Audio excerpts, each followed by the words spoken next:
The views and opinions expressed by tonight's guest and topic of discussion do not necessarily represent the official policy or position of Spaced Out Radio, Spaced Out Weekend, Spaced Out Radio Limited, its hosts, syndicated carriers, or anyone associated with this broadcast. Any rebroadcast, reproduction, or other use of this broadcast or podcast without the express written consent of Spaced Out Radio or Spaced Out Radio Limited is strictly prohibited. Listener discretion is advised.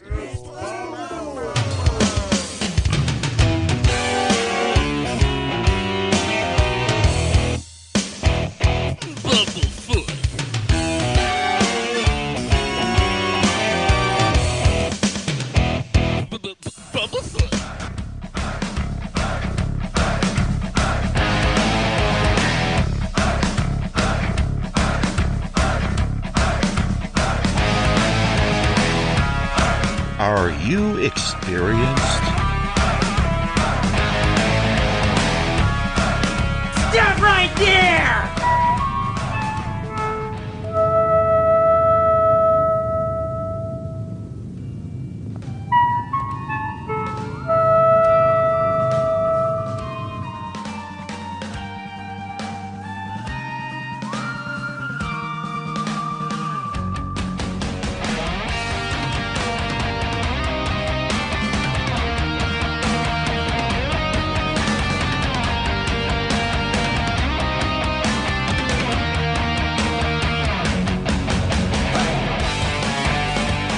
From high atop the mountains of British Columbia to you, listening around the world, this is Spaced Out Radio with host Dave Scott. They let us play with all our toys, they let us think that we're big boys, they let us make a lot of noise, but women rule the world. They let us think we're Superman. You can follow us on our website, spacedoutradio.com, on iTunes and TuneIn.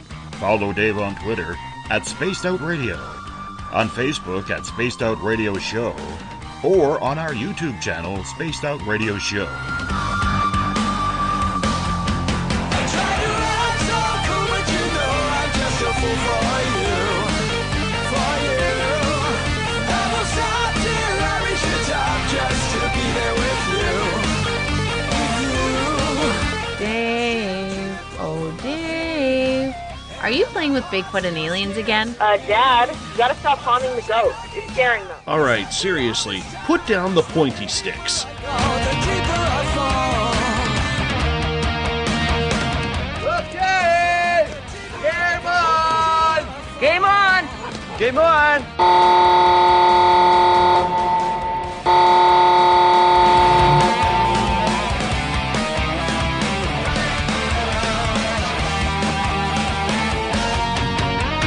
The password is... All right. Buckle up, space travelers. It's time to go for a ride on Spaced Out Radio. Mr. Bumblefoot, Dave is ready for liftoff. I try to act so cool, but you know I'm just a fool for you. Seriously, Dave? Really? Aren't you a little old for a tinfoil hat? Hello, Toby. Bye-bye. Love you. Bye-bye. Please take your seat about way. We're with the edge. It's time for takeoff.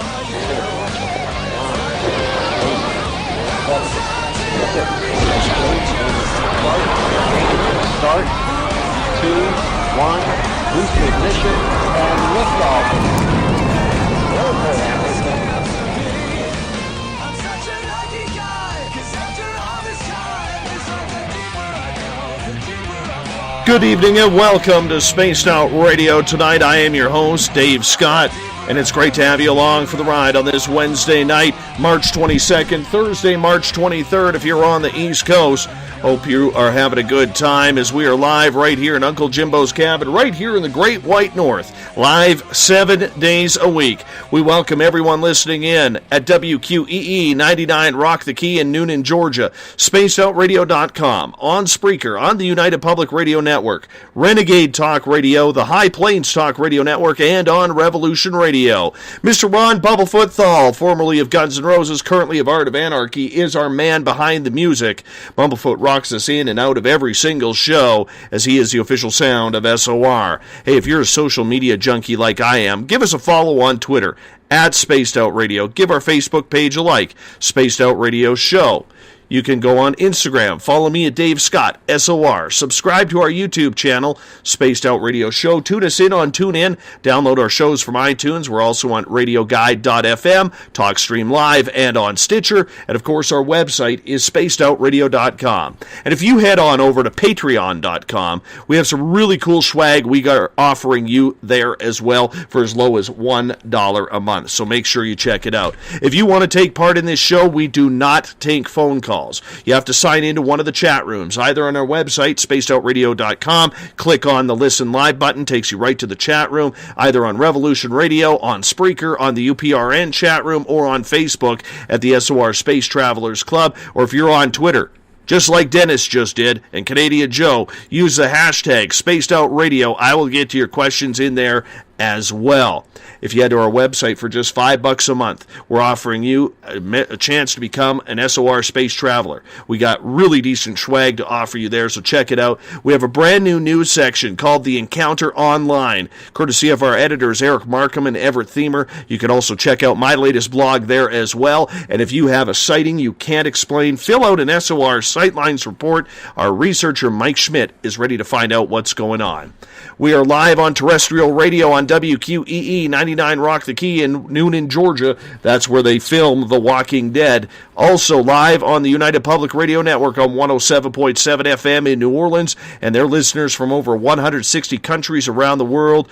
Good to have you with us. We're live in Las Vegas on Renegade Talk Radio and on Revolution Radio. Remember, the Double R Machine is a donation station financed by you, the valued listener. Head on over to freedomslips.com and donate today. What is real and what is not? The way the media and the government act these days, it's a little difficult to actually answer that question at times, isn't it? From fake news to disinformation about everything that is against the social norm, we as a society seem to be very confused to figure out what is going on. And really, can you blame us? It's tough to know what the truth is anymore. And really, we've seen this play out since Roswell when the UFO crashed way back in 1947. Remember the Army coming out and saying, well, it's just a weather balloon. See what you're calling a UFO? No, it didn't happen that way. Yeah, I know. Tonight, we have researcher and investigator Greg Bishop coming in.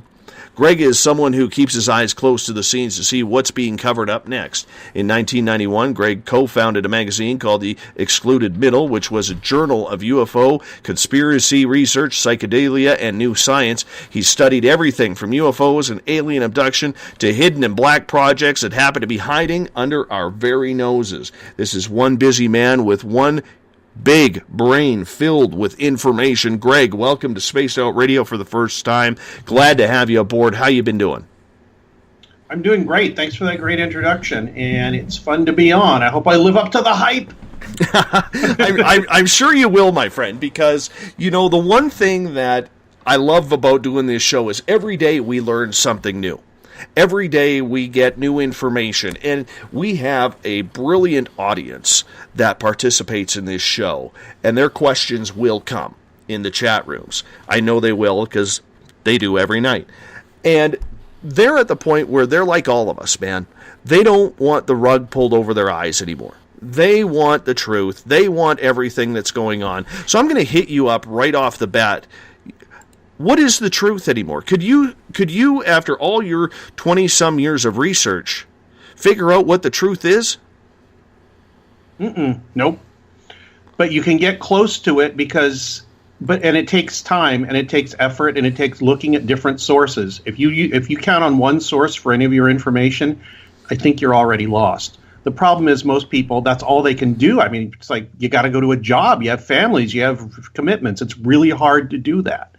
But you know, if you want to stay informed and have an informed opinion, you kind of have to go to places that you don't normally go to and see what their point of view is. I'm making an effort to do that, even though it's painful sometimes, because sometimes I learn something. So when you go back to 1991 and even previous to that, my friend, what led you into this field of mystery? What brought you to today's date where you probably have more information in your pinky finger than most of us have in our entire bodies, especially those with overweight? Like myself here right now, because I'm going to be honest with you, Greg. I'm having a fat day today. I know men aren't supposed to have that, but I am. Oh, no, I have them too, and it really bothers me, It's kind of like, oh, I guess I shouldn't eat anything today because I feel so big, and then, around noon you start yelling at people and you realize maybe you should eat. Anyway, I don't know if I have more information than anybody else does. I do on certain things, but not everything, and there's certain things that used to interest me that don't anymore, and other things that interest me more. I don't know what got me started. What I usually tell people is that my dad used to take us to the library when we were kids, my sister and I, and he'd said, go for it. Get 2 or 3 books, read them, and we'll come back next week and we'll do it again. He did that for years when we were little kids, from when I was, probably when I could start reading. Anyway, and I don't know why I did this, but I went and read all the UFO and paranormal and ghost and cryptozoology books in a library, in the local library. Then we went to another one that was a little further away, and I read all the ones there that weren't in the first place. One reason is that I think the weird phenomena section is like 001 in the Dewey Decimal System. So that's the first thing I came up to. And I didn't really go much further. Right after that, I think it's aviation, and later I got a pilot's license, so maybe there's something to do with that. I don't know. But did you ever think that your life would be consumed with conspiracy, UFOs, black operations, government disinformation? No, I kind of weaseled my way into it just by who I met, who I talked to, and what I did. And I am still interested in that angle. I'm sort of more interested now in the what causes UFO reports. I think I kind of started specializing in UFO stuff pretty early on. But yeah, the fact that a lot of the research I did, particularly for Project Beta, had to do with black projects, gave me kind of an insight into what those were, and mainly how they were protected, actually, which is kind of a fascinating thing. And I don't agree with everybody that the government's evil. It's not a what's the word? It's not a monolith. There's bits of it. There's large parts of it that don't really care about any of us, and that's the part I'm worried about, and that's the part probably everybody's worried about. There's other parts of it, probably vast swaths of the government, where people are trying to do the best job they can, and often nobody ever notices because they do their job. But yeah, I mean, if there's power to be abused, it's abused, and I'm interested in that too. Absolutely. And, one of the things that got me going in this field, Greg, is my own personal experiences. And as you have had personal experiences in learning about this, has it ever really come to you that people who are having, whether it's Bigfoot contact, alien contact, government intervention, their lines being tapped, or even a ghostly encounter in their house, has it ever occurred that maybe we as a society need to start looking into these experiences a little bit more? Because the one thing that I have noticed is a lot of the experiencers out there, Greg, they really tend to feel that they are almost being shunned these days, that their story is no longer relevant, that they feel that even though people still want to hear their story, it's not leading to any more answers than when it was when people first started talking about UFOs on a daily basis coming out of the 40s. Well, I think the problem is the main problem is that people look to authority, seemingly the ones they don't trust, for answers. And the good thing about the internet and what's happened and shows like yours and mine and a lot of people I know is that people are exchanging this information themselves, which I think is a lot more effective than going to the government and saying, or some authority and saying, what is going on here? Because I don't think you're going to get a straight answer out of them. But if you're careful and you have a lot of smart friends and you take the time to do some research, I think you can get a few answers about what's going on, or at least a little bit more insight on some of these strange subjects. But you have, like I said at the beginning here, you have to do the work. You can't just sit there and let people feed you information. You have to go out and seek it out yourself. And when you start seeing, and you know this too, Dave, when you start seeking stuff out, some of these things either, like you said, they lead to more questions a lot of the time, but also you become engaged with the subject, and that becomes a little bit of therapy in itself, if you know what I mean. Absolutely. And you know what? I can honestly tell you that when I started having my own experiences, Greg, my depression and my anxiety went into full force. And the later, as I started doing this show, I realized that a lot of other experiencers are like me, that they actually have had the same symptoms as well, because it is such a mental stress trying to figure out what is going on with you at any given time when you don't know when these experiences are going to happen. And that's why, you know, I'm lucky enough that I had a radio background that I could do something about it. But there's a lot of people who can't. Do you still like talking to people who have had experiences? Do you feel that you're closer to an answer when you say put experience A with experience B? Or do you find that it is much higher than the experience now for where you are? Well, you know, when I do talk to people that had weird things happen to them, the first thing I don't do is tell them what I think it is, unless they ask. And often that is, I don't know, I'm sorry to say. But I've got this feeling after looking at this for I don't know how many years now, at least since I became interested again in the late 80s, that whatever answers are going to come out are probably in the form of understanding more than the word answer.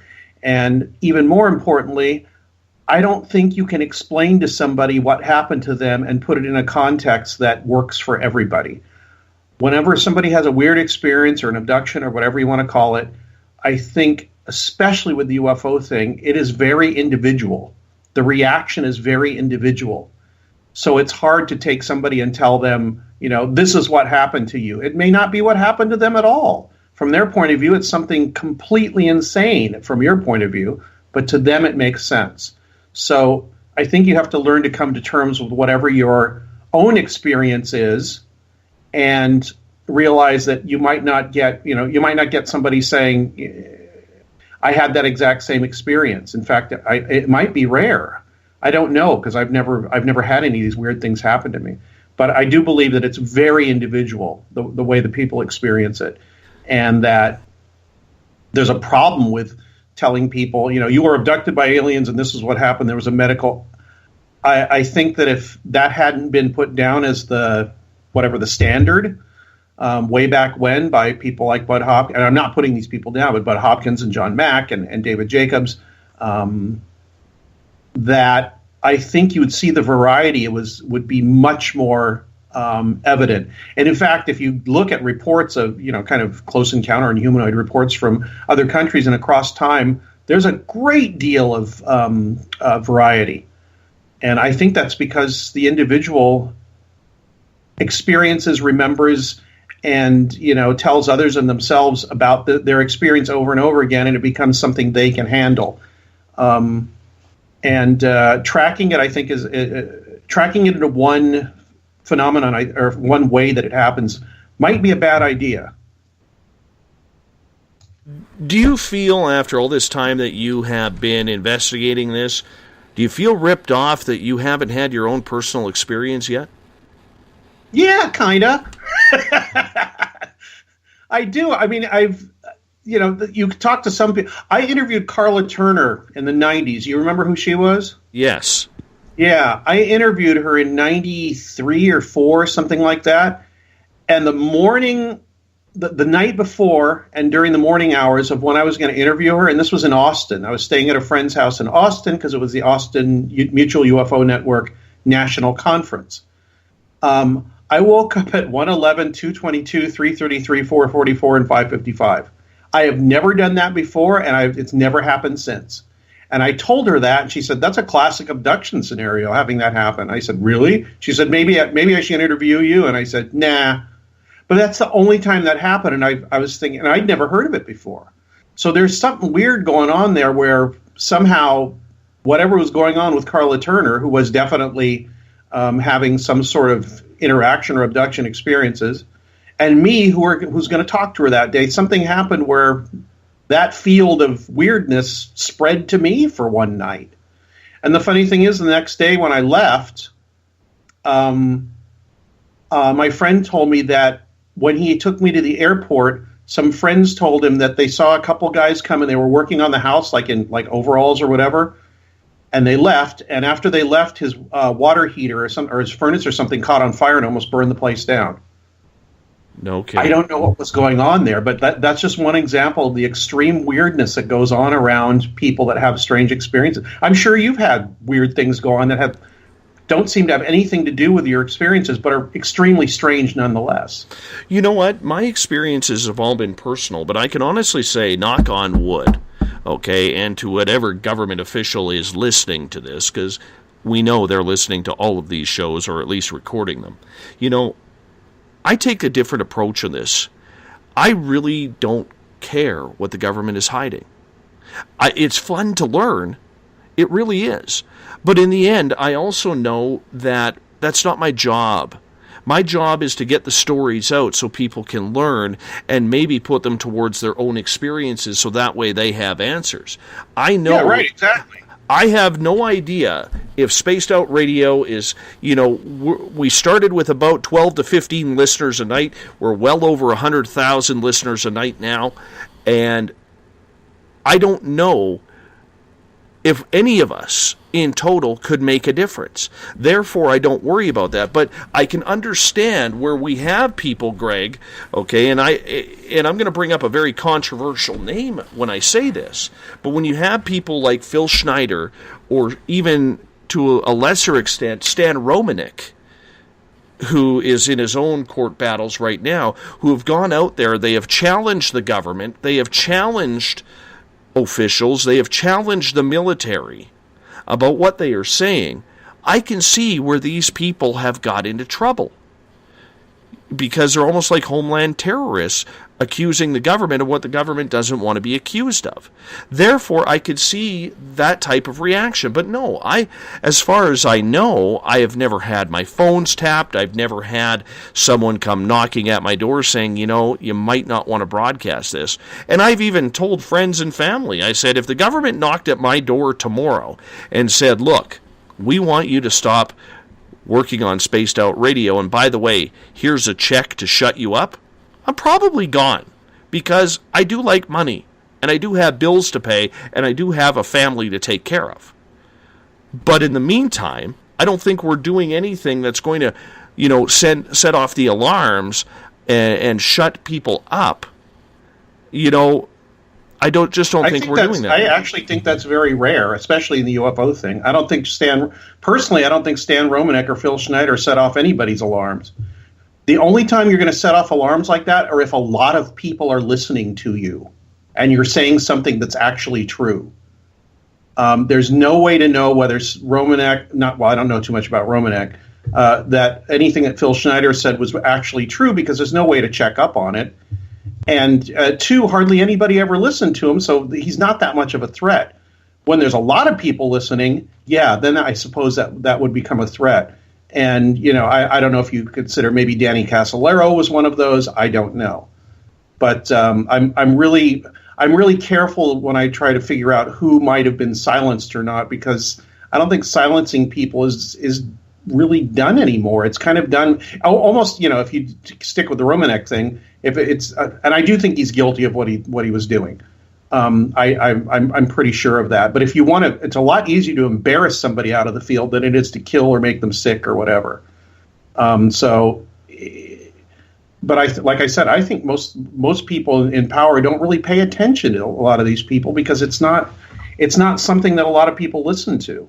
Like if Alex Jones was saying something that really affected the government or made people in power nervous, I don't think he'd be broadcasting anymore from way back when. Well, now, that's just my opinion. Well, now he has at least a president backing him. Yeah, exactly. Now he says all kinds of insane things, and the president backs him. So absolutely, I don't know. To me, he's like a stop clock thing. Once in a while, he'll say something. Damn, this is something really needs to be looked into. But the show is just the show and the what's it called, the dressing around it all is just so noisy that I have a hard time listening to it. So the big question then is, to follow up on what you said, Greg, is what is the truth? How do we know? You don't. What the truth is, what makes you think that is. The truth is what you think it is as after you've done all your research. And if you still don't know what the truth is after you've done all your research, you're probably on the right track. That's all. That would be my point of view. But a lot of people come up with these conspiracy theories. A lot of people come up with these feelings that they're being followed, that they're being watched, and maybe it's because I had that. Okay, so for, let's say, the average everyday Joe who is having alien abduction experiences, do you believe then that it is maybe paranoia, or that they are being watched by government officials at that same time? I believe something's happening to them. As far as being watched by people, I don't know. I'm not going to say no because I have no way of knowing. I think that some people that have had claimed abduction experiences have definitely been watched or messed with or monitored or whatever. I'm almost certain of that. And it hooks in with my paranoia that I had a period where I thought my phones were tapped, that people were taking pictures of my house, that my mail was being opened, and I was getting strange phone calls. And it wasn't an illusion. My mail was being opened. Especially from every letter I got from Carla Turner was opened. Every single one, until I told her, I said, Carla, do you realize that every single letter you sent me is either mutilated or obviously opened? She said, oh, yeah, that happens with some people. Let me take care of that. And she took this, putting a piece of tape across the envelope she was sending to me that said sealed by sender, and it stopped. And the thing is, if you want to open people's mail, you can do it without them knowing. So if you see the envelopes open, somebody wants you to know. Anyway, so for a period of a few months or a year, everything she sent me was open. I had a phone call would come. People would call my phone. This was before I had a cell phone in the 90s. They would call my phone, my landline, and the thing would ring for 50, 80, 100 rings. Because first I'd pick it up and there'd be nobody there or some noise on the line, some strange noise. And I thought, oh, it's mind control. They're trying to send through the phone, so I'd hang the phone up. And it would call right back and just keep doing that and doing it. This went on for months.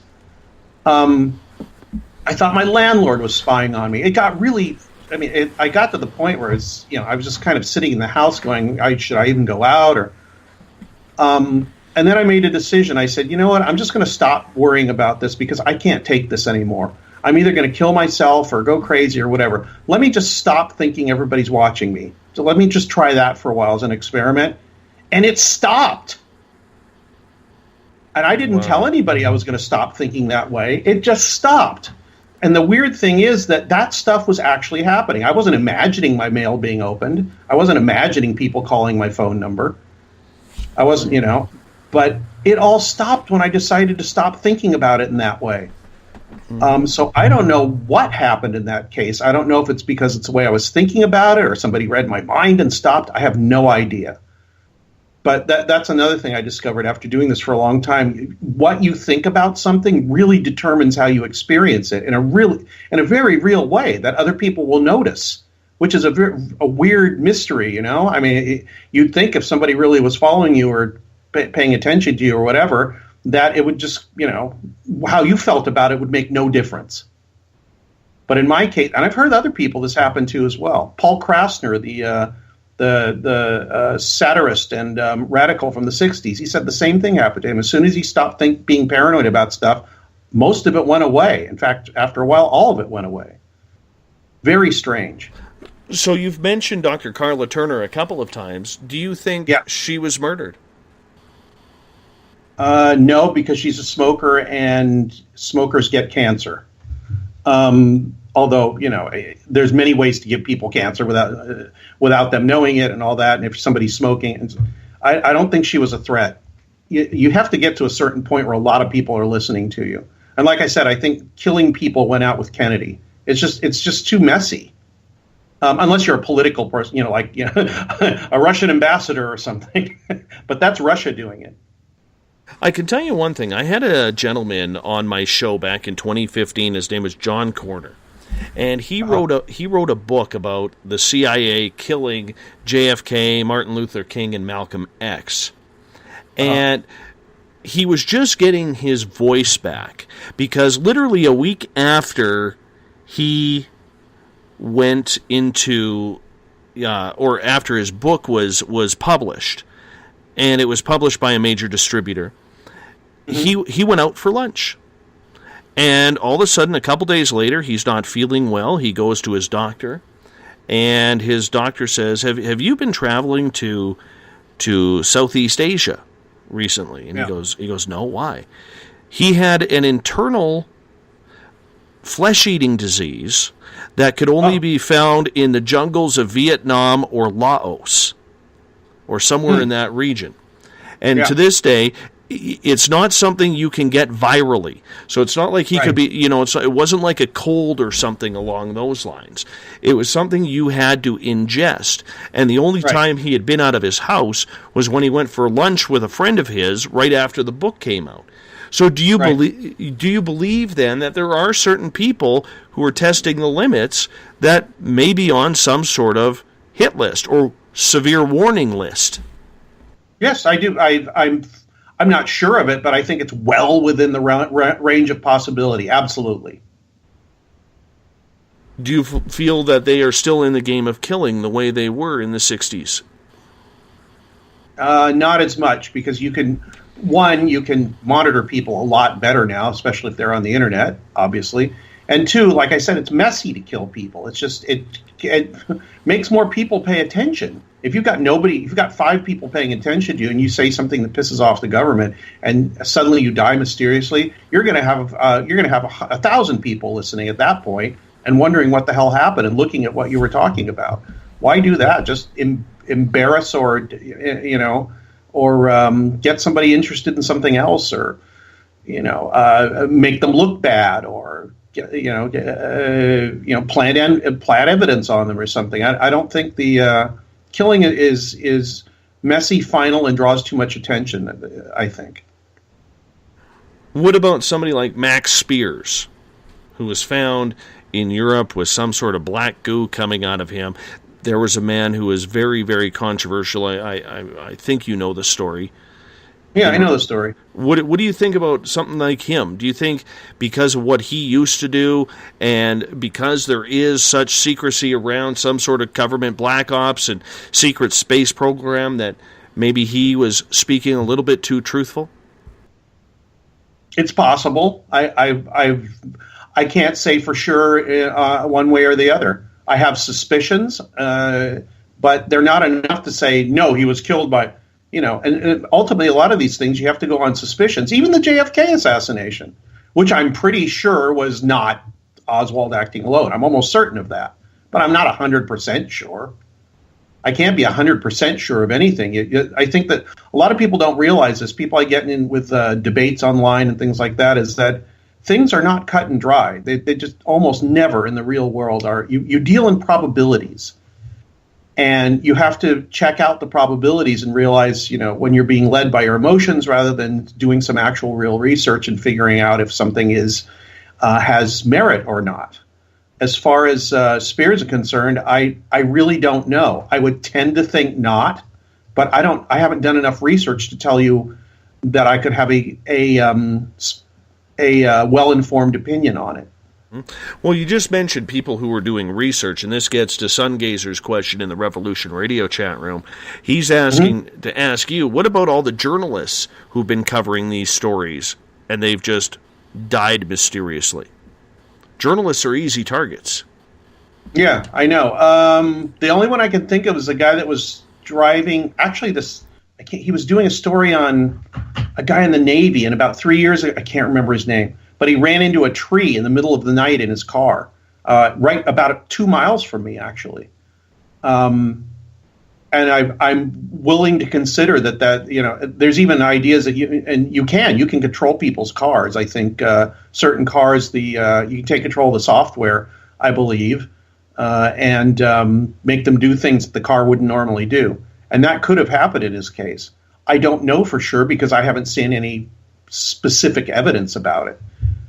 But yeah, these things are not off the table. It's just that I'm not 100% sure of them. And you have to live with not being 100% sure, and stay informed and stay suspicious. That's all I can do. From my point of view, I'm not a journalist.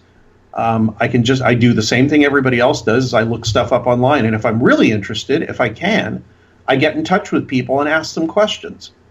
But usually it's just for the UFO stuff I'm interested in. Mm-hmm.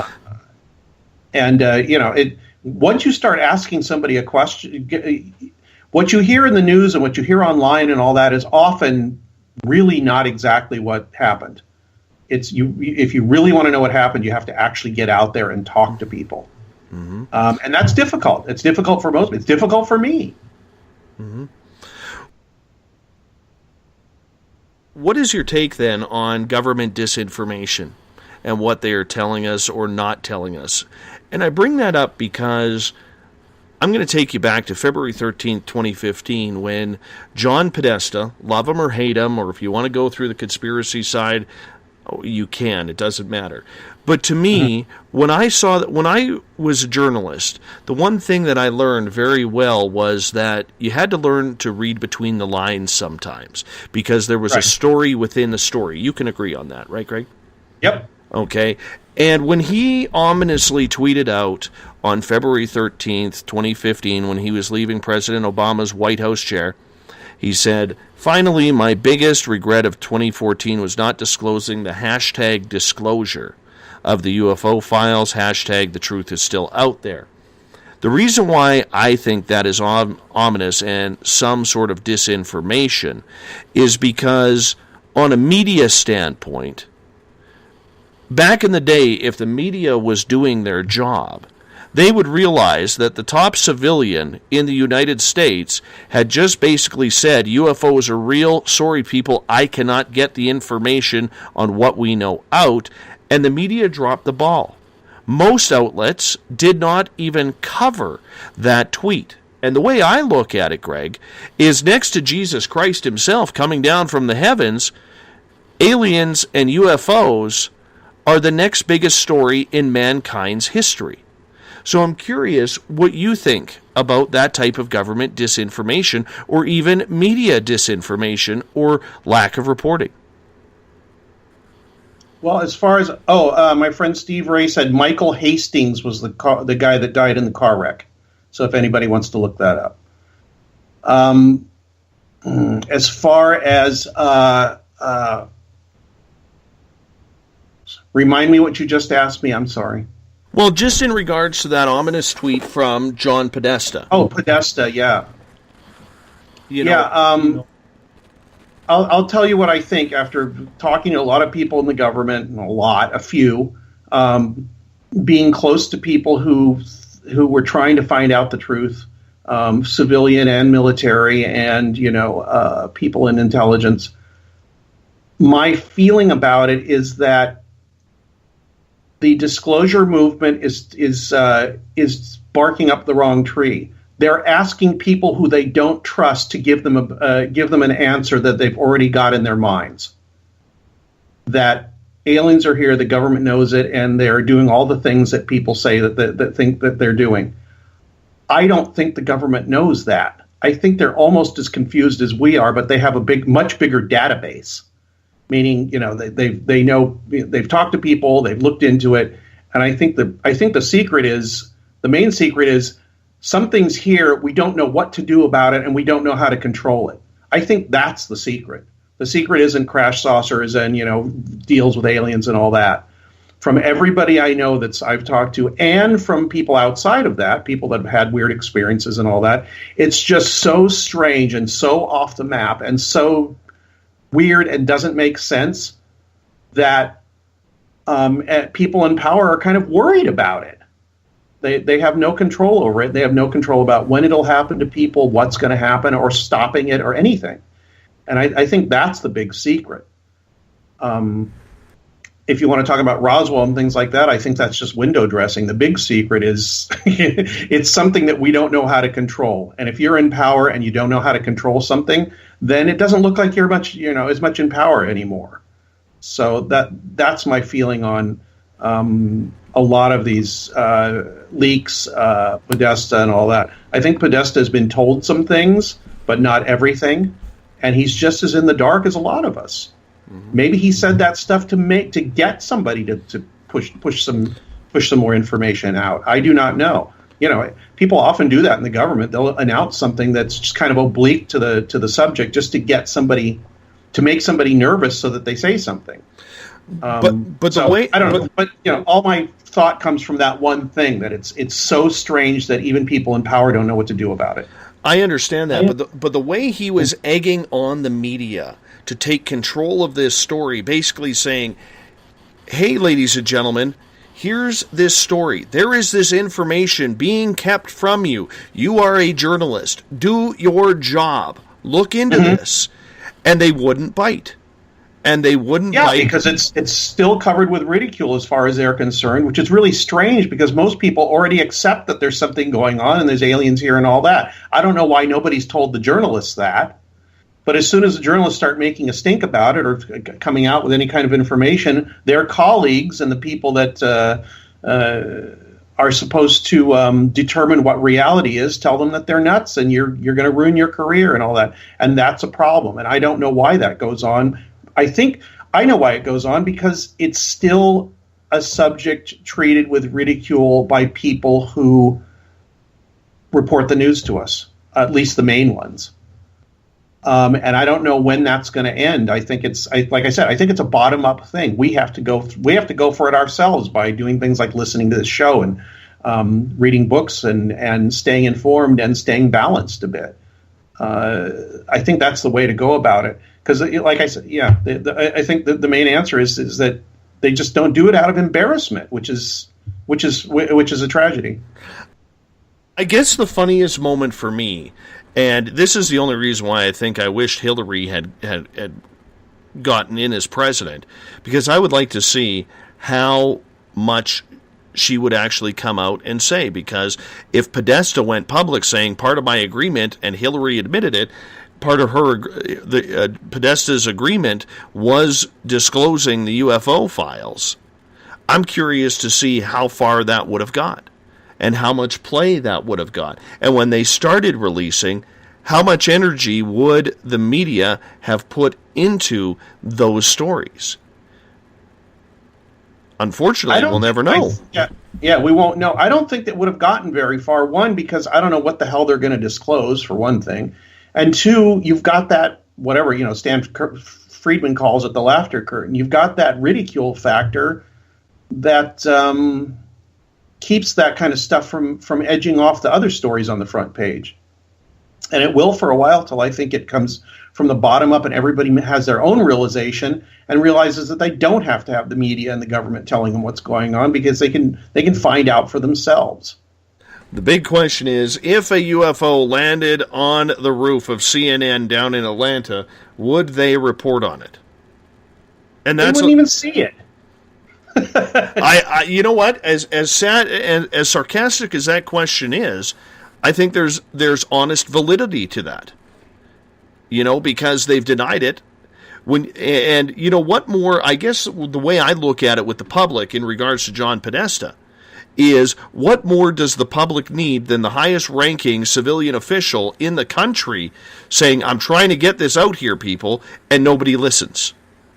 Well, I think there's a disconnect here, because I think most people already believe that there's something going on and there's a presence here. A lot of people, I think a majority of people, think that. But the media does not address it, because, the loud people that determine what, like I said, that determine what we're supposed to believe, will start ridiculing them. I think that's why, like I said, shows, books, websites, and all that, like yours, mine, and people I know, that's why people read those things, because it's not treated with ridicule. And there's a spectrum all the way from the most absolutely outlandish junk to stuff that's very thought-provoking and possible. And there's a lot of everything in between on that spectrum. And I think that's the way it's going to stay until people, like I said, have some way to experience weird stuff, probably almost on demand for themselves. Then then the people can. They'll say, we don't care what the government says. We already know what it is. And then it's a bypass. I think the phenomenon, if it has a consciousness, which I think it does, is trying to, like Whitley Strieber said, it's trying to bypass authority and bring this straight to people in a lot of cases.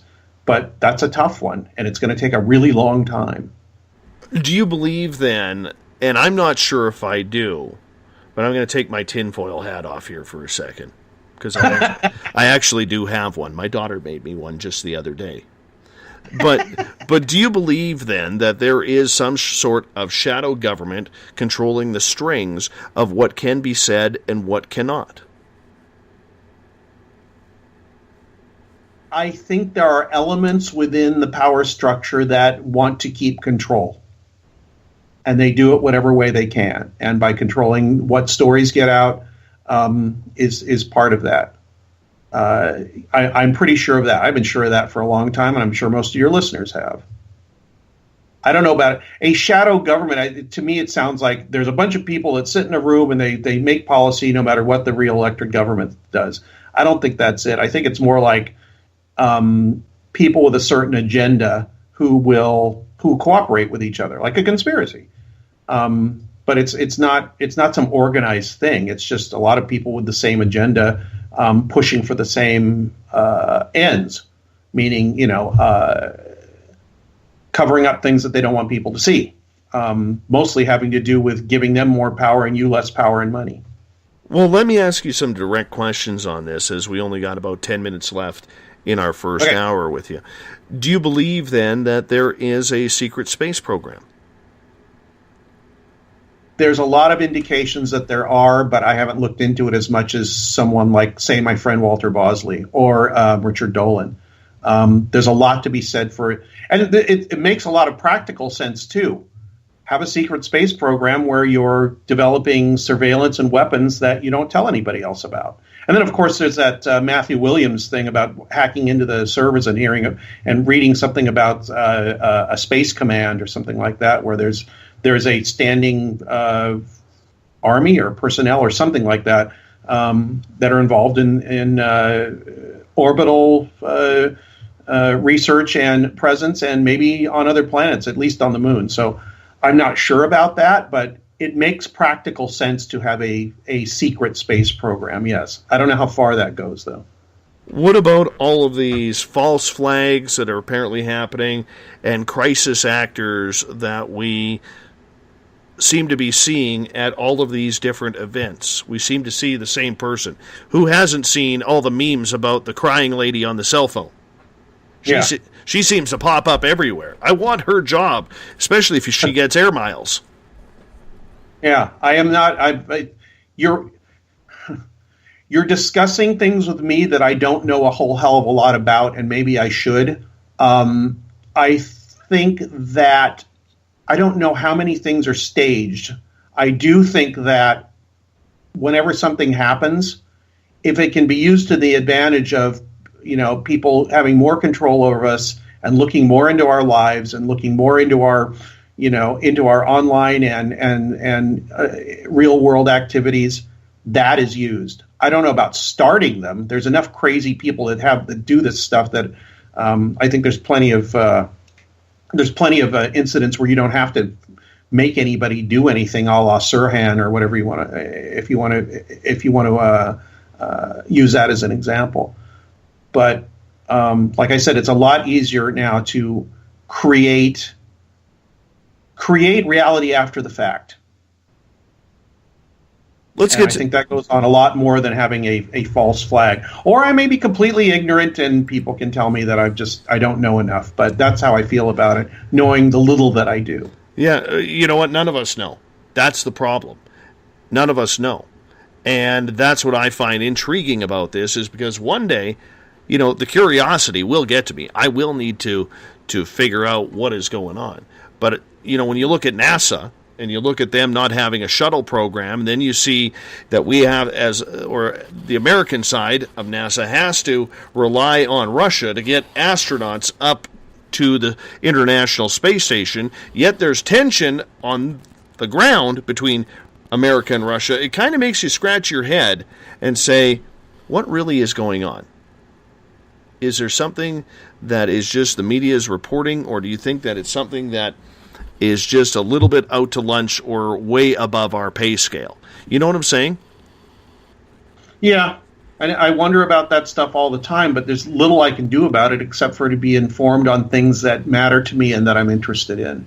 And that tends to be the UFO subject, not so much the conspiracy side, although it was in the 90s when I was publishing my magazine with my friends. We had a lot more concentration on the kind of stuff that is kind of mainstream now, almost frighteningly mainstream.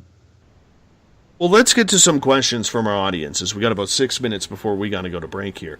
Everett is asking, do you think that the public should balance staying suspicious with being fearful or paranoid? I think fearful or paranoid should not enter the equation, because that makes you react emotionally, and if you react emotionally, you start losing a little bit of your critical thinking, and that's the most important part of staying informed, is staying balanced while you're informed. Let's get in the face of what's, some things you might find out, I guess you could get quite paranoid, but you got to fight that, because by becoming, one of the easiest way to control people is to make them afraid. So keep that in mind. Very, very true. Let's get to a follow-up from Everett. He is saying, is it possible then, as we go back to what we were talking about moments ago about journalists, that journalists are tired of disinformation from the government, and that's why they may not be taking a lot of these subjects seriously? Possibly, but I think most of the bad information that's coming out, it comes from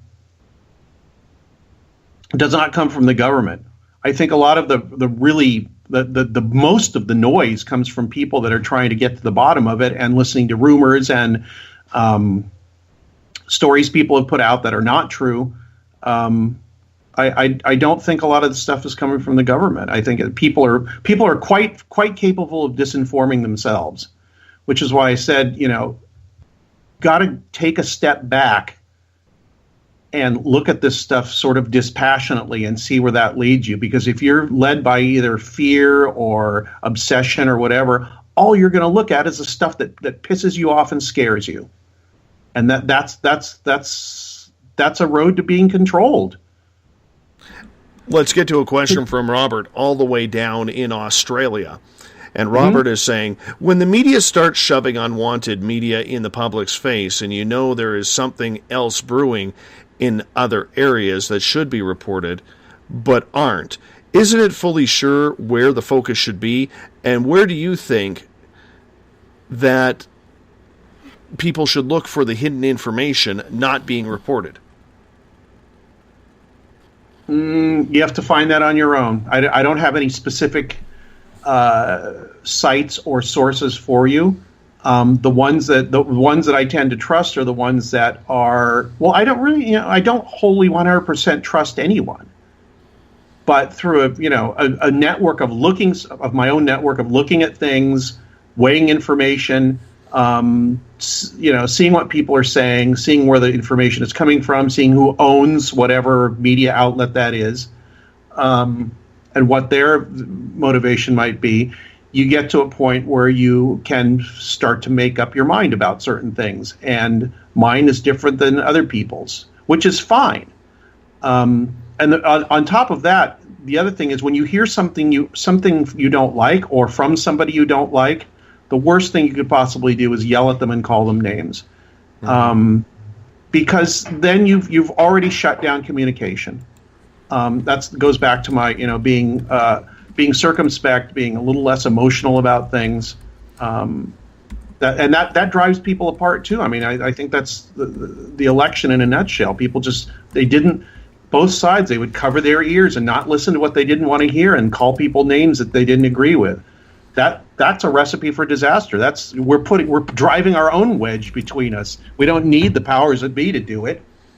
Maybe that's part of the plan, but we got to fight that. You can't be on a personal level. You can't be attacking people. If somebody's just crazy and you don't like them, don't listen to them anymore. But if somebody has a good point to make and they're not being emotional about it, I tend to trust them and listen to them more, and that's really rare. You have to look for that.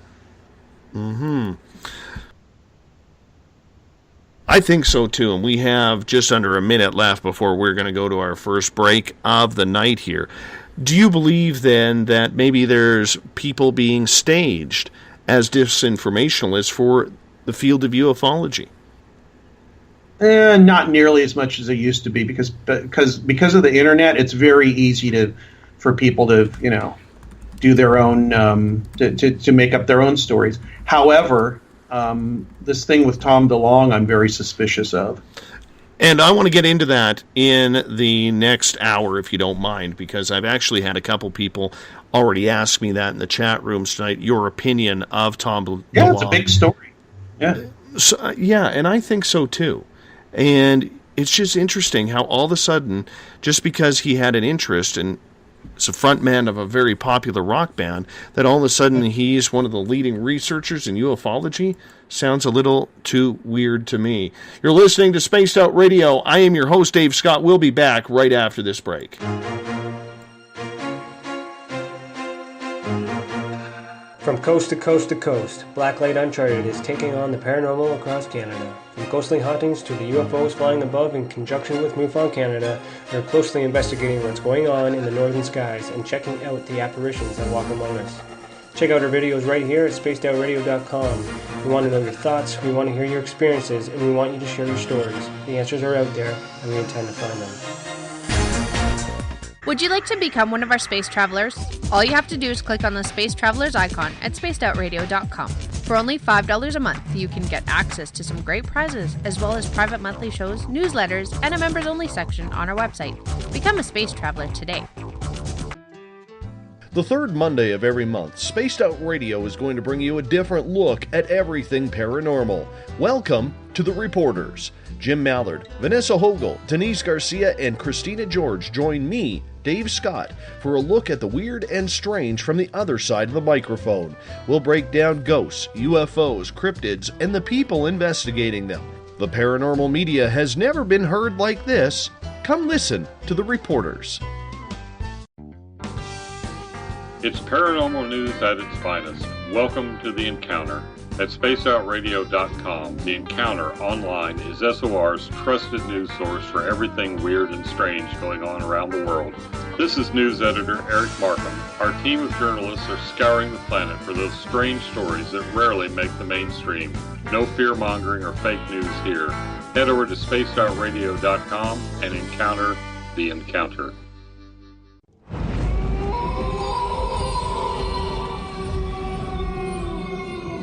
Hey, this is Canadian paranormal investigator Mike Moore. The third Wednesday of every month, I'll be teaming up with Dave Scott to bring you Ghosts of the Great White North. Each month, we will bring on guests from across Canada to discuss their ghostly encounters. Canada is a paranormal hotbed with stories you've never heard, so we're going to bring them to you. So get comfy on your Chesterfield, grab a donut, and join us, eh?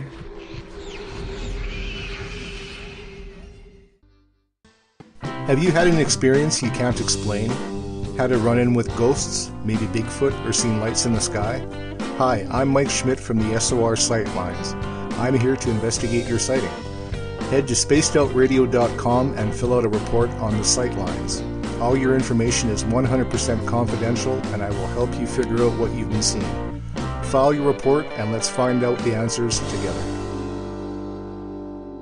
Visit purpleplates.com today. For over 40 years, the Purple Energy Plates have been delivering amazing results for their many customers. Inspired by the great genius Nikola Tesla, the harmony, healing, and energetic effects of the plates have proven over and over to be beneficial and often miraculous to thousands of customers. With their money-back guarantee and the many benefits, how can you afford not to get one? Check their site for daily specials and choose from their many energy products. You won't be sorry. Visit them today at purpleplates.com for mind, body, and spirit, and expect a miracle. Are you interested in advertising on Spaced Out Radio? Head to our website at spacedoutradio.com and click on our advertising tab. There, you will find an assortment of ways you can get your product out there with us, from radio commercials to banners and social media. Have a product you like our hosts to endorse? We can do that too. Visit spacedoutradio.com for more details. Have you got your Cosmic Passport? If you need one, tune in to Cosmic Passport on Spaced Out Weekend. This is Elizabeth Anglin, ET experiencer, spirit medium, and host of Cosmic Passport. Each weekend I'll be bringing you interviews and support from other paranormal experiencers, and the best in intuitive spiritual guidance from across the globe. It's all happening starting at 9 p.m. Pacific Time, midnight Eastern, on spacedoutradio.com. From British Columbia to Northern California, Pacific North Weird has Cascadia covered. Check out our feature videos at spacedoutradio.com, where I, Vincent Zunza, and my super sleuth partner Alexandra Sullivan track down the weird and strange stories from around the Pacific Northwest, from Bigfoot to Mel's Hole and everything in between. This is what makes life exciting. So why report the normal when we can report the Pacific North Weird right here at spacedoutradio.com. Oh, there's only one way to rock. Loud and proud. In high definition. Radio 702 rocks. Las Vegas.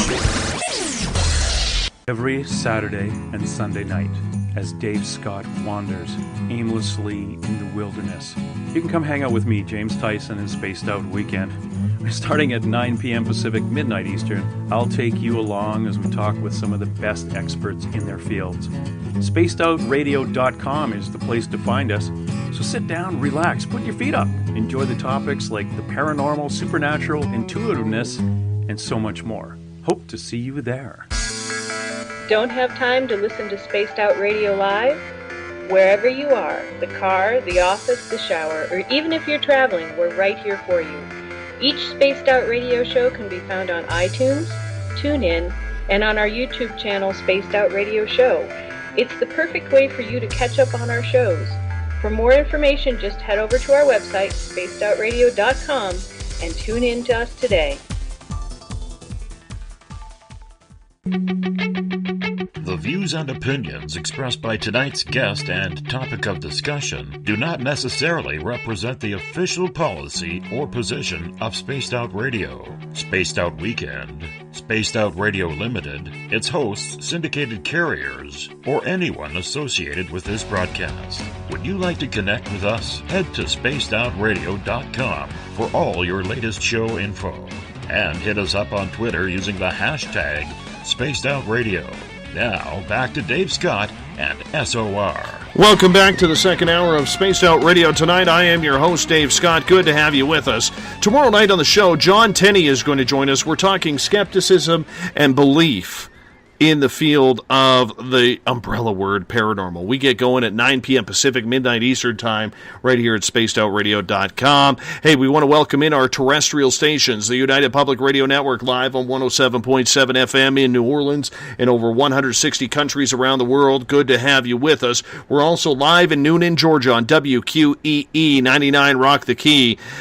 Check them out today. They are rocking every single day. Thank you, Ryan O'Neill, for bringing us aboard on your station every single night. We're also live in Las Vegas on Renegade Talk Radio and on Revolution Radio. Remember, the Double R Machine is a donation station financed by you, the valued listener. Head on over to freedomslips.com and donate today. Bill Cardwell has set the password for tonight in the SOR Space Travelers Club. Zenzi Zenik. Zenzi Zenik is your password. Make sure you use it wisely, Space Travelers, especially if you're playing Scrabble. That's a big score right there. Bill sets a password each and every night right here on spacedoutradio.com. If you want to follow us on social media, you can do so on Twitter at Spaced Out Radio. Also use the hashtag Spaced Out Radio to connect with me live during the show as well, because I love connecting with you guys. You can also give our Facebook page a like, Spaced Out Radio Show. Tune us in on TuneIn. Download our shows from iTunes. We're also on RadioGuide.fm, TalkStream Live, and on Stitcher. Our website is SpacedOutRadio.com, where we have a plethora of features for you, including joining the SOR Space Travelers Club for $5 a month. Read up on the Encounter online as well, our brand new news section. And if you head on over to Patreon.com, that's Patreon.com, you can become a Spaced Out Radio patron as well for as low as $1 a month. Tonight we are talking with Greg Bishop. RadioMysterio.com is his, or Mysterioso.com is his website. I apologize for that, Greg. But he is a ufologist. He is somebody who has researched absolutely everything in this field going back 20-some years. Greg, welcome back. Hi, I'm not a ufologist. Your website says differently. It does? Well, not in those words, but I just kind of threw it out there. I'm trying to cover my ass here, my friend. Yeah, I understand. Yeah, I'm blaming your website because there's a lot of UFOs and aliens on there. So. Yeah, there's a lot of stuff on there. You mean the Radio Mysterioso site? Yeah. Yeah. I mean, that's probably 75 or more % of the interviews is about the UFO subject, different ways of looking at it, and kind of like deep thinking on it.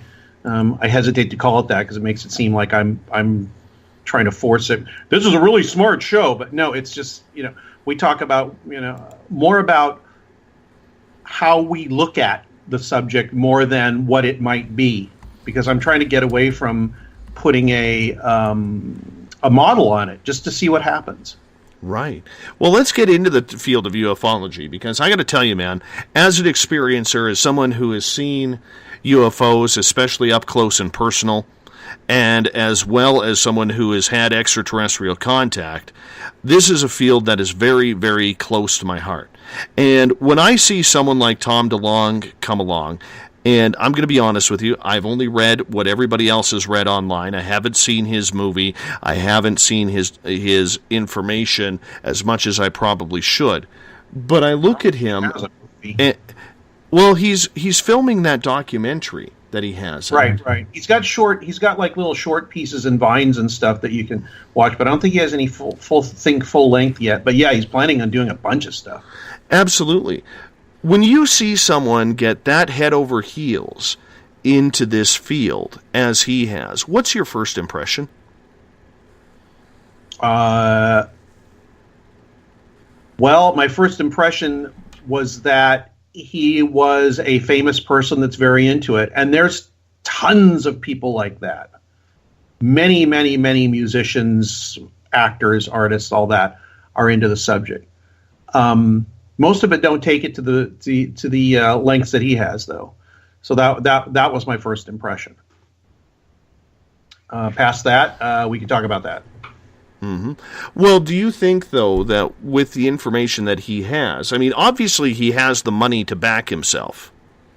He really does. I mean, he made millions in his music career, and if he wants to take the rest of his life off and dedicate it to this research, he has the backing to do so. He has the backing to probably self-fund it. Where do you think someone like him, though, gets all of this information? Because he's been very public saying that he's talked to government officials, military officials, reporters. Well, he has. How does one talk to government officials? Yeah. Well, I'm sorry. How does one earn that, though, Greg? Because it's not like they're speaking out about this every single day. I think they earn it. I don't know about earning. I think they earn it by, one, being persistent and bugging these people. Because, he's emphasized over and over that he approached them. Now, if you and I, or anybody we care to talk about, would approach anybody in the government saying, look, I want to tell your story if you want to push something out there, and I've got the wherewithal to do it, they'd say, no, you don't. Go away. You're crazy. But if you're somebody with a bit of notoriety, not notoriety, but whatever you want to call it, fame, and the money to back it up, and a persistence, and then probably on top of all of this, most importantly, do not contradict what they tell you. Meaning, I will say exactly what you tell me to say and put that right out into public because that's what you want me to say. I think the people he's talking to, that's their favorite part of his involvement. And there's a I think there's a specific reason for that because they've got a view of the UFO subject that they want people to know about and they want people to be on board with. I'm not exactly sure what that view is, but if you look at what is it, Peter Levenda, his co-writer on the newest one, I think it's called Gods and Men, I think, the Secret Machines franchise, the second book, 700-page book. I don't know who's going to read that whole book. But his idea, Levenda's idea, and he talks about this freely and talked about it on Coast to Coast a few weeks ago, is that human history is a history of being involved with a extraterrestrial race or non-human race that has controlled our evolution and religion and civilizations and everything for all of recorded history. And that's where, he's fairly certain of that through his research. I'm not so certain. I think his research is good, and I pay attention to it, and it's well written. I don't know if I'm on board with it, but the fact that this is what's being represented is what's coming out of the secrets of the government. I think that's the message. The message is not we're going to disclose, alien technology and all that. I think the message is we think that something that is not us is controlling us, and we have to fight back against it. I think that's their message. And I've suggested that in a few places, and people kind of ignore it. But I just looking at what the book's about, why would you lend your name to that, being in the government, if you weren't on board with that message? And like I said, I think they're trying to push a message out through him, which is why they like his cooperation. So do you think then that he is just a shill? Or do you think that he's actually getting somewhere in his role in this disclosure movement that he has created? Do you mean getting towards some sort of truth? Yes. I think he is the mouthpiece for a certain viewpoint. That's what I think is going on. And he's happy to be the mouthpiece for that viewpoint because the information excites him. It excites a lot of people like him and people that pay attention to this information. It excites me too. It's just that I don't find it compelling. I don't find it compelling enough to say he is right or whoever's talking to him is right. It's interesting, but I'm not sure if it's true. And the fact that he is a mouthpiece makes me wonder what's going on too. If he was free, I don't think he's free to say, I don't think that's right, and you shouldn't, and I don't think I'm going to put that in the book. I think he dutifully reports exactly what's said to him. Mm-hmm. Whether the stuff that's said to him is the absolute, gospel truth, I'm not sure. I kind of think it isn't, but that's just me. Mm-hmm. So then you would lean towards more he is kind of like a puppet for whatever information they want him reporting. Yeah, I don't know if I'd use that term, but yeah, I mean, he's more like a mouthpiece. I don't know about a puppet. He just says, I will take what you said and I will repeat this out to people because that's what you want to be your message. And you can tell me some of the details and other things you're not telling everybody else because it helps me understand better what you're saying and helps me believe what you're saying a little bit more. Because he certainly isn't saying everything that he's being told. He said that publicly. So what message? I don't think it should stop, and I don't think it's evil or anything. I just think it's something you should keep in mind when you're looking at what he's saying. Right. And so what message do you think then that he is trying to get across if he's not getting the full perspective? What I said a little bit ago is that the alien presence is true and it is not good, and it is something that has been in the background and shaped our civilization since there's been civilization. I think that's the message. And there's a lot of people that are convinced of that. They don't have to have the government or people in the government telling them that. And I think there's some people in the government that do believe that. If I had a mouthpiece to say exactly what I wanted to say, and they would say exactly what I wanted to say, and I could affect large amounts of people by doing it, I think I'd do it. I'd do the same thing. Have you ever talked to any of these people that have talked to him about the information? No, I haven't. It's supposedly a group like the Collins Elite, which Nick Redfern wrote about in one of his books. Basically, a group in the government that thinks that we are under some sort of control by a non-human intelligence. I think that's where his information is coming from. And I like I said, everything I've heard so far is exactly what fits in with that scenario. Definitely. Did that answer your question? Absolutely. And Dennis brings up a good point in the chat room here. He says, essentially what Tom DeLonge is saying is that we're all toast. We're all done. Do you believe that? No, I think I think the message is we will be toast unless we pay attention and do something. I think that's the message. I think we're going to be toast too if we don't pay attention and do something, but not because of what Tom DeLonge's saying or even what he's saying. No, that's for a whole different show, Greg. Different show on what we're doing around here. So when it comes to the field of ufology, then, what do you like to study? What intrigues you about UFOs and extraterrestrial contact?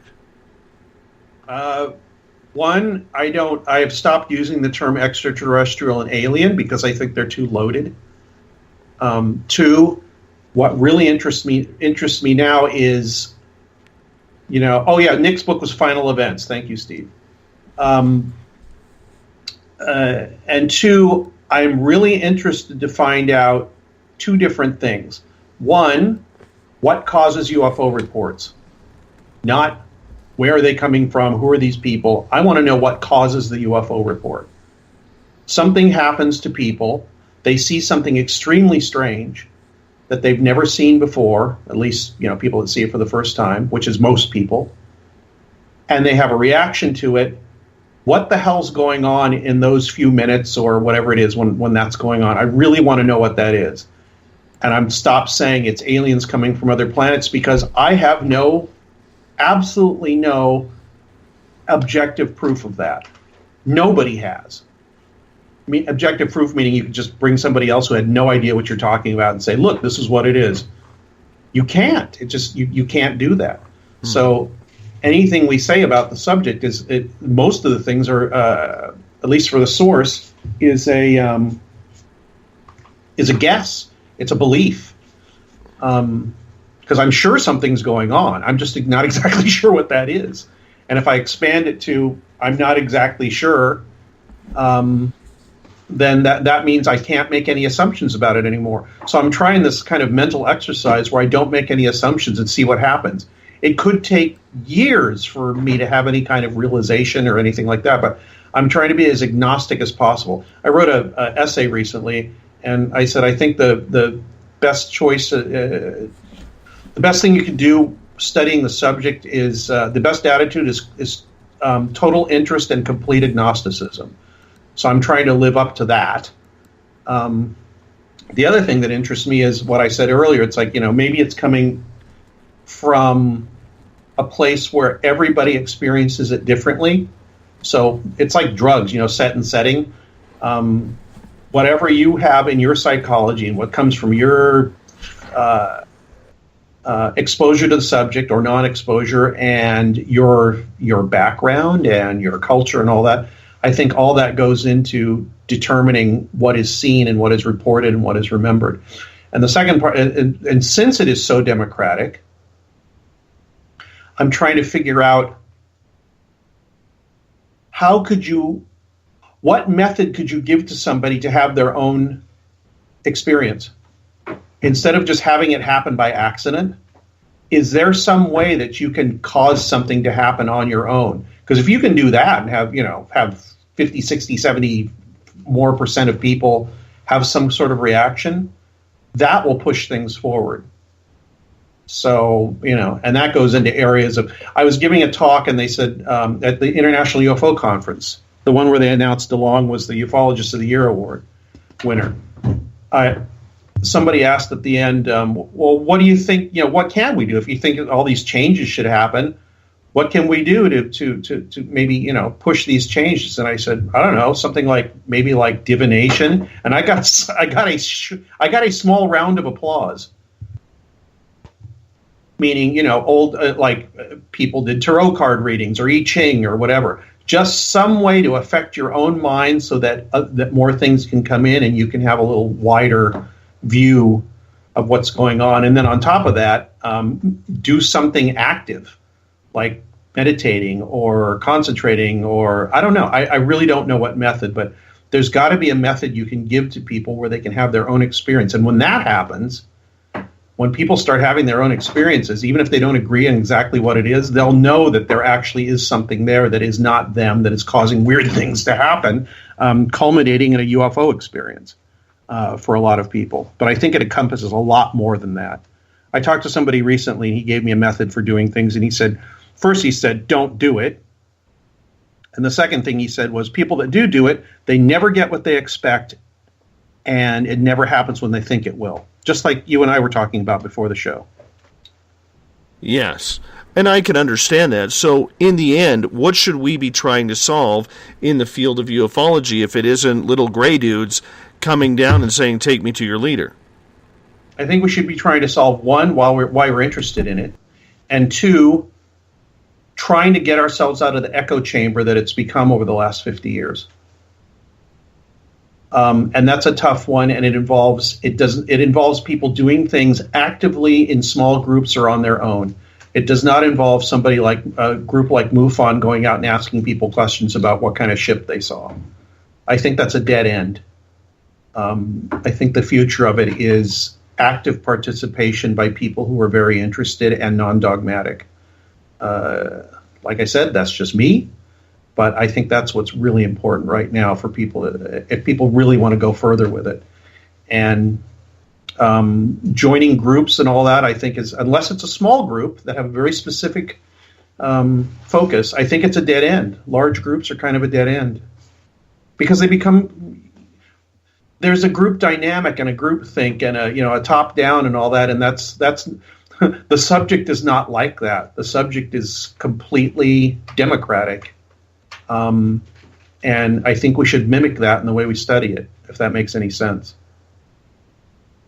So do you believe then that the everyday person who works 9 to 5, who has a mortgage, car payment, the wife, the 2 kids, the 1 dog, 1 cat, who all of a sudden starts having these phenomenal experiences, do you think that is any recognition to where research should go? Or is it that we've heard too many of those stories and now let's find the balance of why this is happening? I think that people are having strange experiences should be listened to. They have a place to express what is happening to them. And I'm not talking about having an UFO abduction researcher hypnotize them and ask them leading questions, which I'm absolutely convinced is what happens. I think that kind of stuff is it's an echo chamber again, and it's just, I think the phenomenon takes on what we think it is in a real basic way, and I don't know if it's the phenomenon's fault or ours or both. I have a feeling it's mostly us. Does that make sense? It does make sense, but I guess the way I'm coming at it is I'm one of those people. And I'll personalize. Yeah, I haven't had that experience. So if I have that experience, all this I'm saying might go out the window. Exactly, and I'm not wishing it on you. I don't wish, even though for the most part my experiences have been very benevolent. I'm not saying I'm coming on here, they sent me a message about love and how to open up my chakras and everything like that. No, man, it changed my absolute direction in life. And you know what I'm talking about when I say that. I think there's too much of that, in my opinion. I want to get down to, why did this happen to me? Why me? What did I see? How did they get in contact with me? Who put them up to it?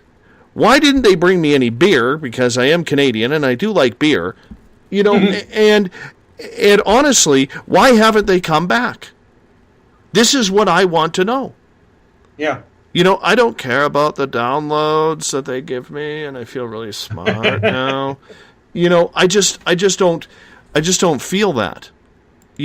I want some seriously straight answers, as a lot of people do. But if we forget about the experiencer, how do we get the information of what is happening? Because there are so many people having so many different experiences with different races, different ships, different programs, different times of the day, missing time. And when you glue it all together, I don't feel any closer than I did 5 years ago when I got hauled into this mess. Yeah, well, and you may never feel that. I don't know if you'll ever get an answer that you're happy with. And I'm not saying not listen to the experiencer. I'm saying the exact opposite. Should listen to them and not track what they're saying. I wonder how, if 100 researchers would talk to abductees and not assume what's happening to them and see what happens. I don't think that's ever going to happen. I'm not denying the experience. Something very strange is happening to lots of people. I don't know what that is. And I would hope that people that are studying this would have the same attitude. I don't know what it is. Please tell me what happened to you. I have no idea what it was or what happened to you, and I'm just going to let you talk. That's how I feel about it. And if that was the case, I bet that the experience would start changing into something else. Almost just as profound, maybe even weirder. Do you think that answer lies on this planet as to what is going on? I think the answer lies a lot closer to us than it does off this planet, yes. Meaning, if we can figure out how we perceive, remember, react to, everything to do with our psychology and our neurological makeup, if we can figure out what's happening there, maybe we can figure out where that signal's coming from and what it's like when it isn't garbled by being, because we're not video recorders. We're not tape recorders. Everything that comes into our consciousness is colored very heavily by our personality and everything. Memories are just like that. Memories are made to be useful, not to be accurate. I'm pretty sure of that after reading lots of literature and talking to a few people who know about these things.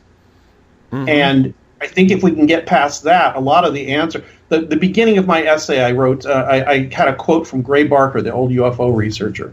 He gave a talk once, I think in the late 60s. I had a recording of it, or a friend of mine had a recording of it, and I heard it once. And he said, I think if you look deep within yourself, that's where you're going to find the UFOs. And I think that's a very profound statement, and that makes a lot of sense to me. It's coming from outside us, but it's so garbled by who we are. Maybe there's no way to tell them that, what it is without who we are. And maybe whatever that thing is, it doesn't even, there's no interaction until, maybe they need interaction with us just to know who we are.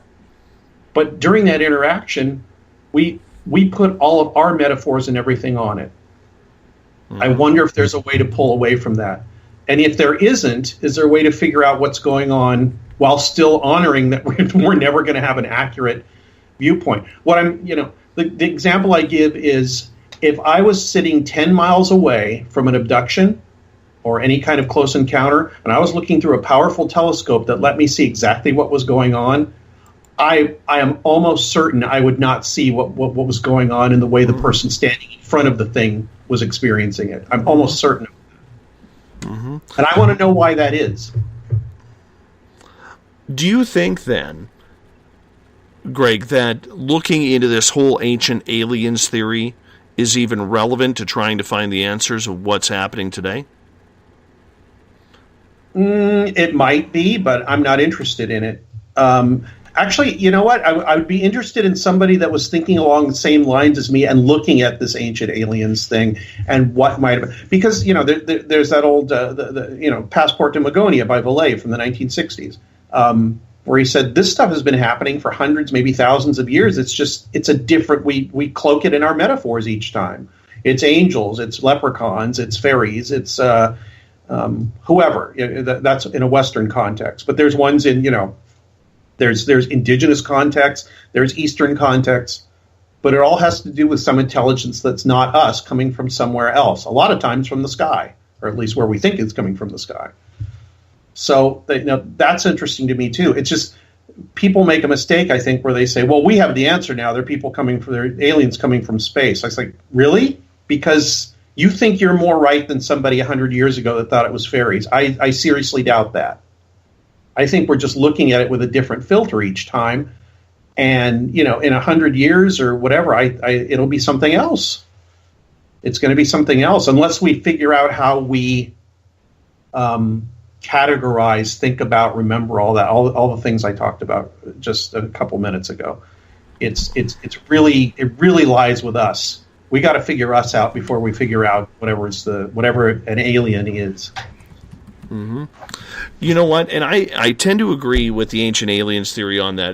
To be honest with you, it doesn't interest me. But what does really intrigue me when I do look back is we see hieroglyphics, we see paintings, and we see a lot of spacemen or UFOs in the sky in some of these hieroglyphics in Egypt, the Mayans, and in very religious paintings at times. And that does make me think that there is something to the whole ancient alien theory. But to me, listening to whether it's a television show or a lot of people talk about it, it's just a bunch of hyperbole that they're trying to explain to make themselves or the topic relevant, rather than trying to figure out what is happening today with people who are being taken and disappearing. I think there should be more information put onto what, say, David Paulides is doing with Missing 411 and all this kind of stuff, rather than worrying about what happened centuries ago and millennia ago and whether or not aliens helped build a pyramid. Yeah, well, I kind of agree with you. The only thing I would say is I think people put way too much emphasis on saying this looks like an alien from 1060 BC. It's like how do you know what they were looking at, how they looked at things, how people at that time in that culture depicted reality or whatever they thought was reality. I think you make a big mistake in taking something that we think is a certain thing and then applying it to some other older, completely foreign culture. I think that's a mistake. That being said, like I said, I do agree that people have been experiencing non-human intelligence for the entire history of humanity. I don't know where that comes from, though. And, what you say about TV shows? TV shows are probably one of the worst places to find out anything or believe in anything because they have an agenda. They're trying to sell product. They're trying to sell their image and all that. And so all that goes into, selling an image and whatever the theme of the show is. I've been on 3 TV shows and I've almost been on like 10. And the reason I was almost on 10 is 1, I'm not too photogenic, and 2, or at least I don't think I am. And 2, I don't say what they want me to say. A lot of times they'll say, what do you think about this? And it's like, well, I think this and this and this and this. It's like, well, that doesn't make any sense. And it's, it's like, well, it does make sense to me. That's not what we're trying to say in this show. And it's like, well, I'm not going to say what you want to say. You came here to get my opinion, not yours. And that's what happens on a lot of these TV shows. You have to realize they all have an agenda and a message. And I don't know if I agree with a lot of them. You know what? I've only had that experience once, and that happened just a few months ago. My audience doesn't even know about this. I had this television company. They were wanting to do a show on Dogman here in Canada. And however, when they contacted me, they wanted me to know, they interviewed me over Skype, and they wanted, every time I said Dogman, they would stop me and they say, "Can you please say werewolf?" And I'm like, "Well, we're not looking for a werewolf." "Well, for this series, we need you to say werewolf." And you know, I'm honest. I'll say, "Well, how much you paying me to change this?" Right? Either way, I haven't heard from them since, and neither is Linda Godfrey. God bless her. Yeah. Love the lady. But that's just... I corresponded with her a few years ago. I haven't heard from her in a long time. She actually put one of my experiences in her most recent book. Ah. Yeah, she fell in love with... I had a black triangle over my house in 2014. And she actually, after I told her that story, she's like, "I'm looking for a black triangle story. Can I use that in my book?" I'm like, "Yeah." So I had to do this whole interview with her. It was kind of cool. And I had to sign this non-disclosure agreement, which I put one amendment in there that I needed an autographed copy. I still haven't got my book. I still haven't got it, Linda Godfrey, if you're listening. I'm waiting. But yeah, I got to pick up the book, and I have to see my story in there because it's kind of cool to know that you know, something that I saw actually got printed and published. So yeah. Well, you got to write your own. It's a pain in the ass to write a book, but get to work on it. No, I'm trying to find the right writer, to be honest with you. I'm trying to find. You're not going to write it yourself? No, you know what? I was, and I'll be honest with you. Number one, I have a face for radio, so that's why I don't do anything on camera. Not that that has anything to do with you know, writing a book. But the hard part is, to be honest with you, the way I'm trained to write is everything in 30 seconds. Ah, yeah. And that's a radio journalist attitude, is everything has to be done in 30 to 35 seconds. And you've been doing it for so long, that's the only way you know to write it. Exactly. So even when I sit down and I write my blog that I do every week, Greg, I literally have to go back and reread it a couple of times because I always find places where I left out information that I need to detail a little bit more. Yeah. Yeah, it'd be kind of freeing if you had to write long form, but it'd probably take you a while to do it. Maybe you get somebody to help you with the first one, see what's going on, see how they did it, and that might help.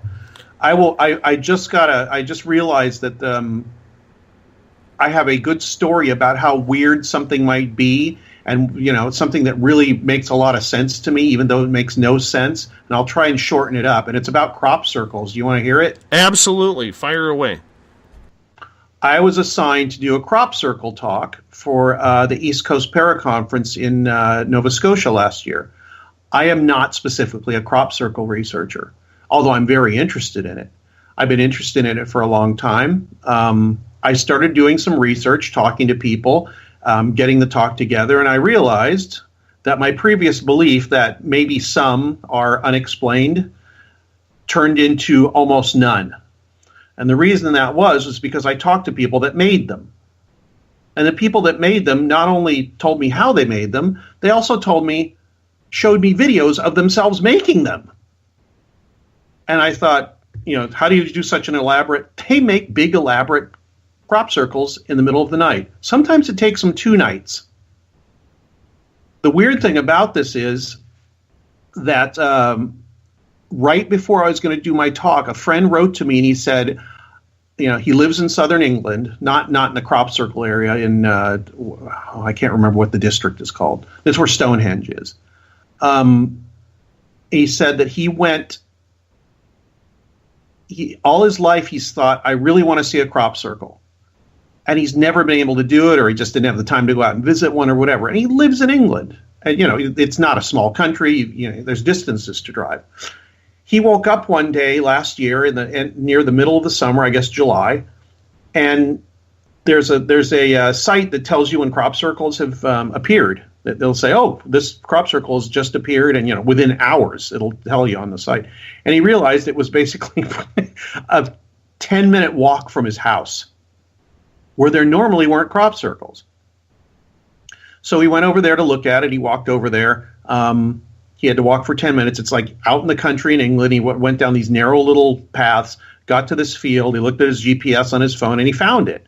It turns out it was a hoax because it's a big alien head crop circle.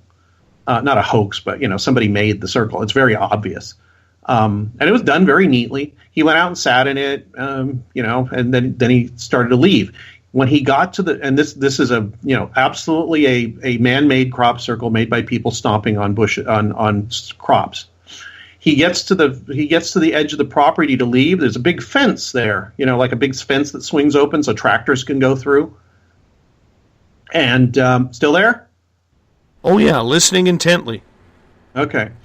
He gets to the fence, and there's a guy standing on the other side of the fence looking at him. And it's like, he's got kind of darker skinned. I guess he's from Pakistan or India. He's got a nice, expensive camera around his neck and a polo shirt on and, sensibly dressed man. And he's standing there, and as my friend comes out of the field, he says, hi. And my friend says, what are you doing here? Come to see the circle? And he said, what circle? He said, there's a crop circle right here, right in this field. He goes, the guy says, I didn't know about that. And he said, well, what are you doing out here? He goes, I'm just taking in the air and having a nice walk. So he said, well, why don't you go in there and take some pictures? You got a camera. And then the guy said, how do I do that? He said, well, climb over the fence. And he said the guy had to think about how to climb over the fence, like he didn't know how to climb over a fence for some reason. And as he's climbing over the fence, he says, I hope the police don't come by. And the minute he says that, the second he says that, a police car drives by. Right behind him. In this tiny little lane, that's barely big enough to get the car through. What the hell are they doing? What the hell's the car doing? The cops doing out there? He goes into the field, and he stands there like 30 feet from the fence and takes a bunch of pictures of nowhere near the crop circle. Takes a bunch of pictures of the field. Then starts to leave. And my friend's going, don't you want to see the crop circle? And the guy said, no, I just wanted to get some pictures.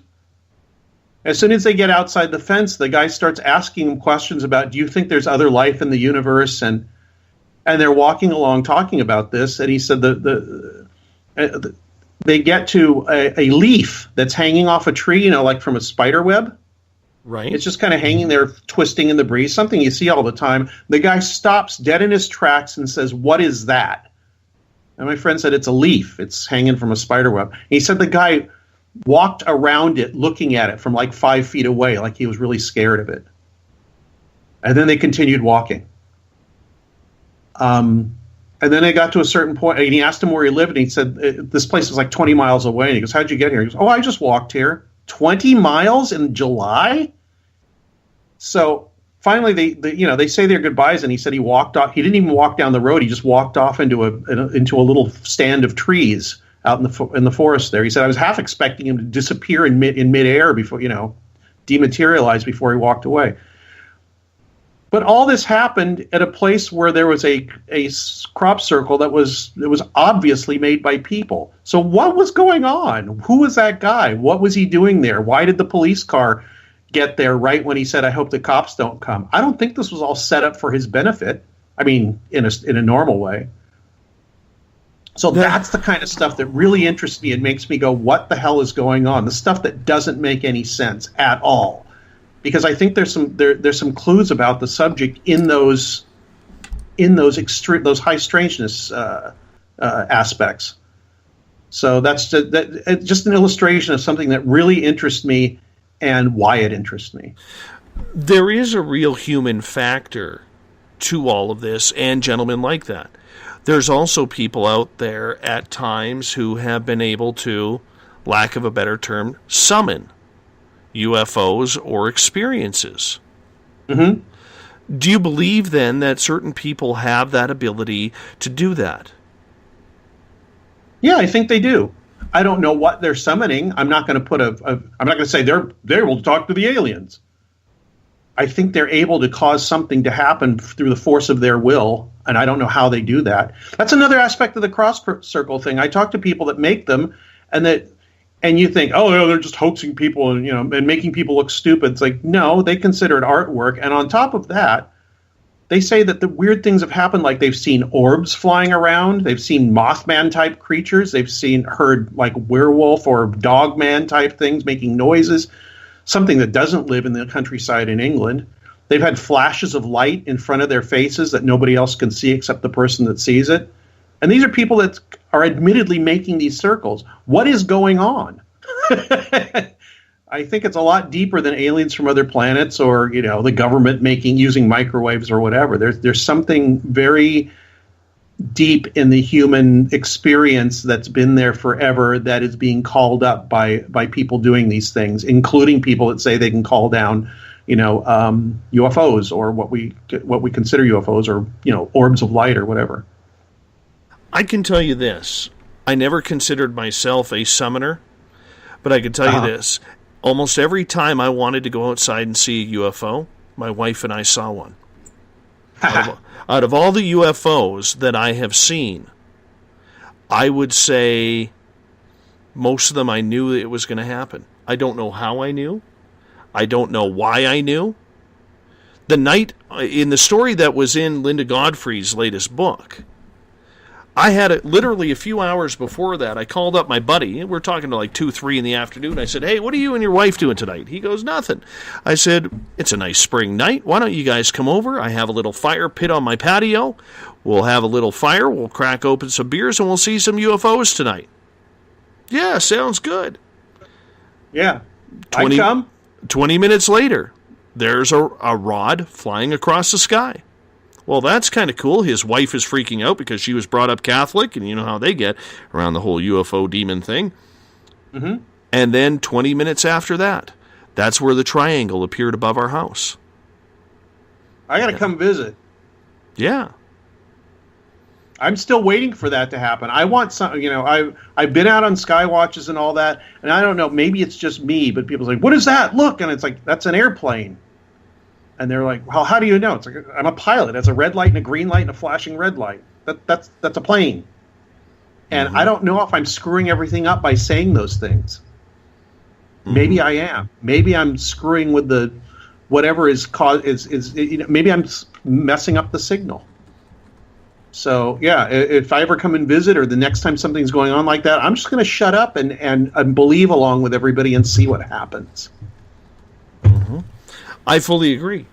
And it's weird when it happens, man. The day I had, and I'm not trying to turn this about me, Greg, so please, I hope you don't take that. I totally understand. I have conversations on my show, and I do the same thing. That's what keeps it interesting. Please go ahead.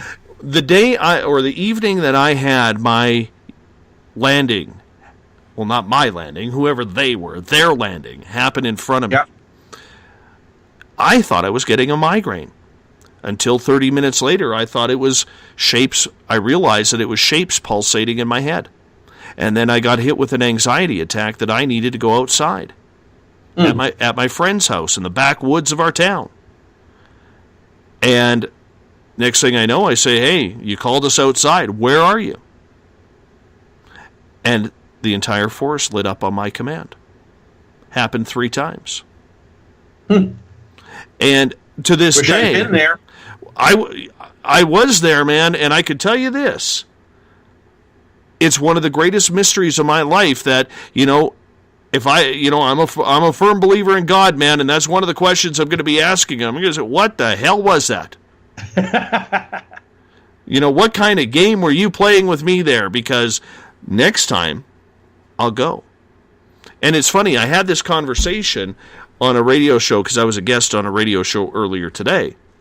Mm-hmm. And I had this same conversation. My wife and I, believe it or not, have actually had that talk. What happens if that happens again? What do I do? And I told her point blank, I said, honey, I got to go. The good part for you, babe, is you'll collect the life insurance. Right? But I have to go. I don't think you're going to be gone forever. I think you will have something very amazing to talk about, though. Yeah, and I'll tell you, man, I really hope that I get that opportunity again. I really do. I really, really hope that it happens again.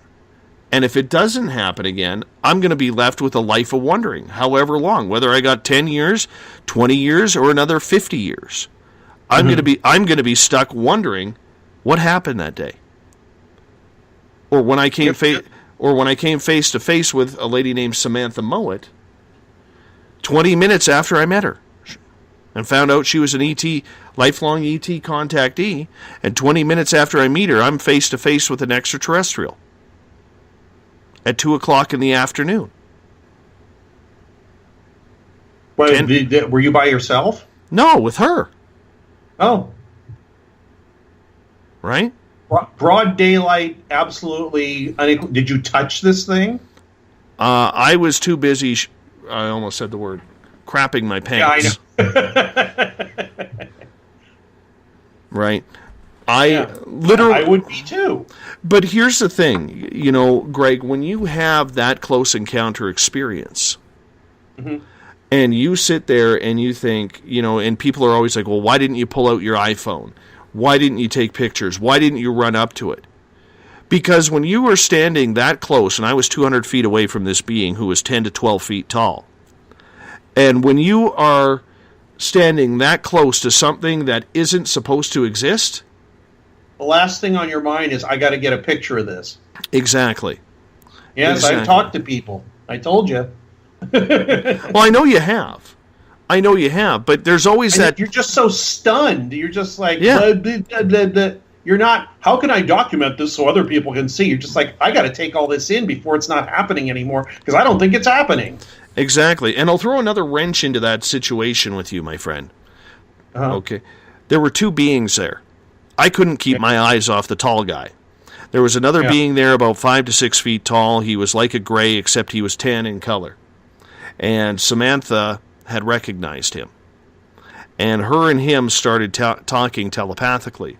He says to her, "You're more than welcome to come on over here and say hello. We are not taking you. However, we are very concerned about the man's health." Because they knew internally, here I was crapping bricks. Yeah. And I'm the same person who, and I will fully admit this, I'm the same person, Greg, who really strongly believed that all aliens are bad. I saw fire in the sky. It was a true story, man. Little do you know that it's not. But at the time, I thought it was real. And I'm thinking, holy crap, here's aliens in front of me. I'm about to explode. And here they're worried about my health. That doesn't sound evil or malevolent to me. Yeah. Did you find out that there was something wrong with your health later? No. No. Because I was thinking it was one of these Edgar Casey things, or other people have said this, like aliens said there was something wrong with my, with my liver or something like that. And then I find out, a month later that I have liver cancer and it has to be taken care of right away. And if they had told me, that I would have died. That kind of thing I've heard many times too. And I'm sure people listening to the show have. Well, and that's the whole key. And sometimes I usually don't go off like this, my friend. I really don't. No, well, I asked you to go off on it, and I'm interested to hear.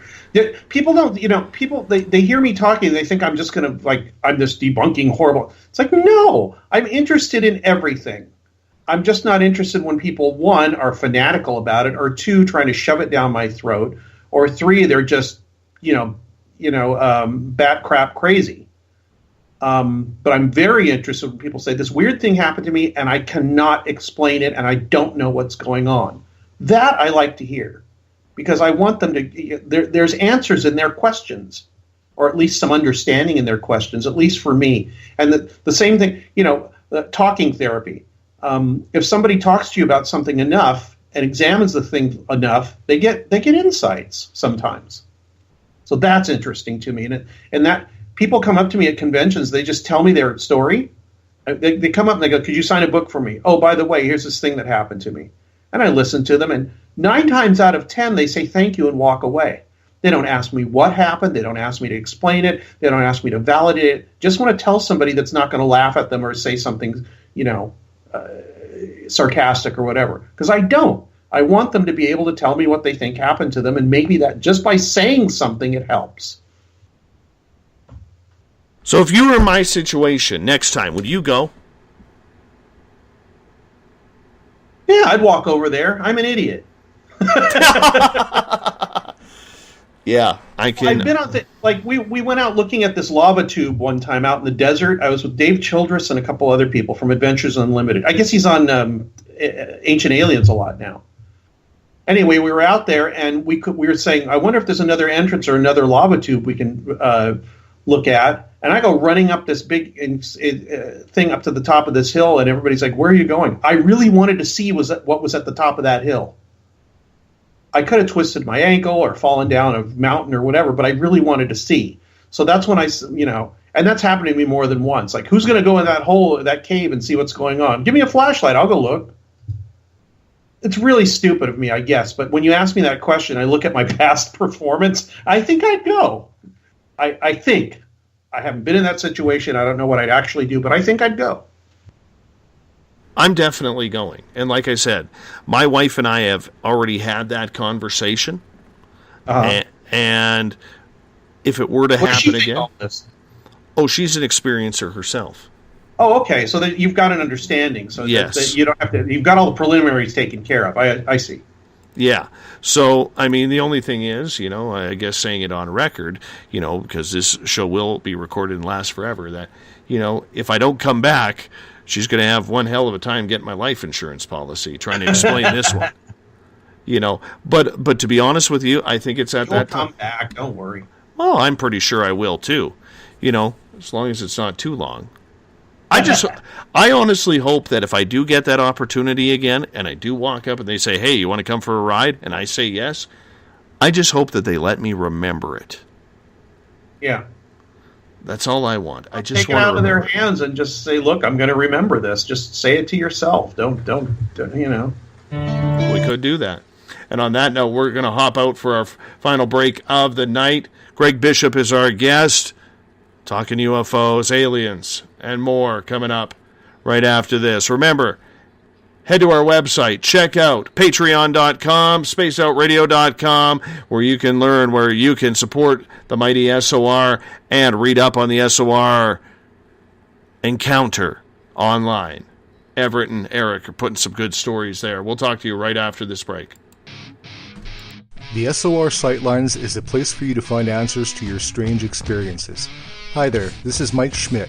If you have had an encounter with ghosts, UFOs, Bigfoot, ETs, or anything else that doesn't make sense, head to spacedoutradio.com and file a Sightlines report. All information you give is 100% confidential, and I will personally help you find the answers you need. SOR Sightlines, your answers are a click away. Have you got your Cosmic Passport? If you need one, tune in to Cosmic Passport on Spaced Out Weekend. This is Elizabeth Anglin, ET experiencer, spirit medium, and host of Cosmic Passport. Each weekend I'll be bringing you interviews and support from other paranormal experiencers, and the best in intuitive spiritual guidance from across the globe. It's all happening starting at 9 p.m. Pacific Time, midnight Eastern, on spacedoutradio.com. Hi there, I'm Butch Witkowski, lead investigator with U4COP. On the final Monday of every month, you can listen to me and host Dave Scott on Spaced Out Radio's Strange Days. We're going to get to the heart of the matter when it comes to what's happening out there. People are seeing and experiencing things from ET contact to Bigfoot, and I want to hear about it. Your experiences are what we investigators need to help solve these unknown mysteries. So tune in at spacedoutradio.com to the final Monday of every month from Butch Witkowski's Strange Days. Visit purpleplates.com today. For over 40 years, the Purple Energy Plates have been delivering amazing results for their many customers. Inspired by the great genius Nikola Tesla, the harmony, healing, and energetic effects of the plates have proven over and over to be beneficial and often miraculous to thousands of customers. With their money-back guarantee and the many benefits, how can you afford not to get one? Check their site for daily specials and choose from their many energy products. You won't be sorry. Visit them today at purpleplates.com for mind, body, and spirit, and expect a miracle. This is your medium, Joanna, from Spaced Out Weekend, 2 mediums and a large. I would love it if you would come and join us with host James Tyson every other Sunday on Spaced Out Weekend. Together, we will take your calls and your questions live. Our goal is to provide you with a positive outlook on deep questions that you may have. Questions regarding love, relationships, money, or whatever else is on your mind. Come and check us out at spacedoutradio.com. This is Eric Markham, news editor for the Spaced Out Radio's The Encounter Online. We have put together a great team of writers and journalists from all over the world to bring you top-quality paranormal stories, from alien encounters to the latest conspiracies. You won't find any of that fake news here. True stories and top-notch reporting as we look to bring these experiences to the mainstream. The Encounter Online, only at spacedoutradio.com.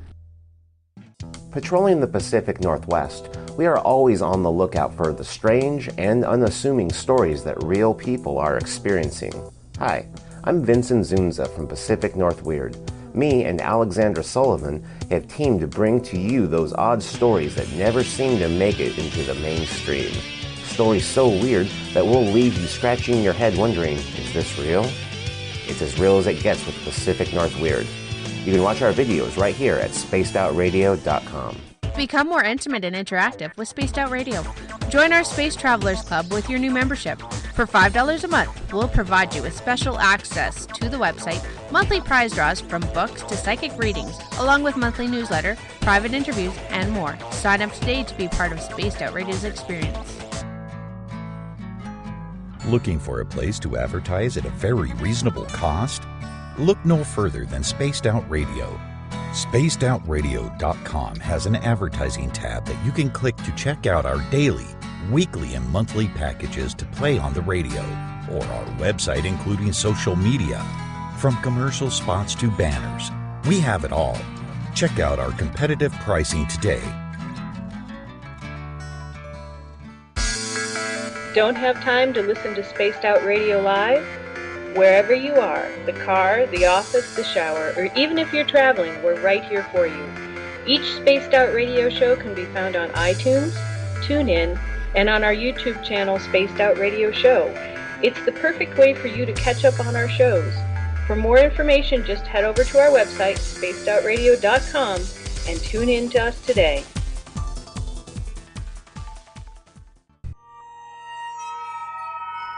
You hear footsteps in the empty room above you. A rocking chair begins rocking by itself. Don't be afraid of the things that go bump in the night. Reach for Spirit Storybox, the iPhone app the Huffington Post UK called the only ghost hunting app you will ever need.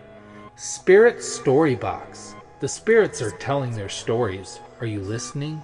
Strange creatures lurking in the night, the sounds of wood knocking in the forest, odd happenings right out of a fictional world. These are the reports I love.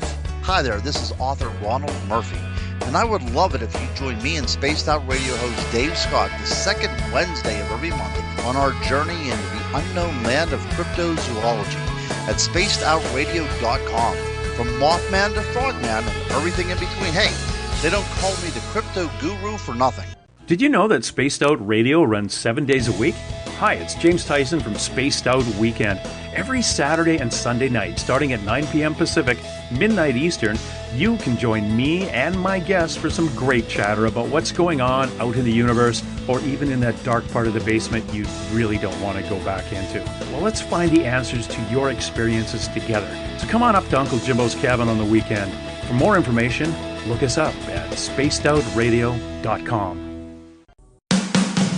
The views and opinions expressed by tonight's guest and topic of discussion do not necessarily represent the official policy or position of Spaced Out Radio, Spaced Out Weekend, Spaced Out Radio Limited, its hosts, syndicated carriers, or anyone associated with this broadcast. You're listening to Spaced Out Radio with Dave Scott. Follow Dave on Twitter at Spaced Out Radio and hashtag Spaced Out Radio, and on Facebook, Spaced Out Radio Show. Now, back to the program. Welcome back to the third hour and final hour of Spaced Out Radio. Tonight, I am your host, Dave Scott. Tomorrow night on the show, John Tenney is going to join us. We're talking skeptic belief. We're going to go over the disbelief and the stories that make us wonder if it's actually happening, and compare it to the experiences people are having. 9 p.m. Pacific, midnight Eastern Time at spacedoutradio.com.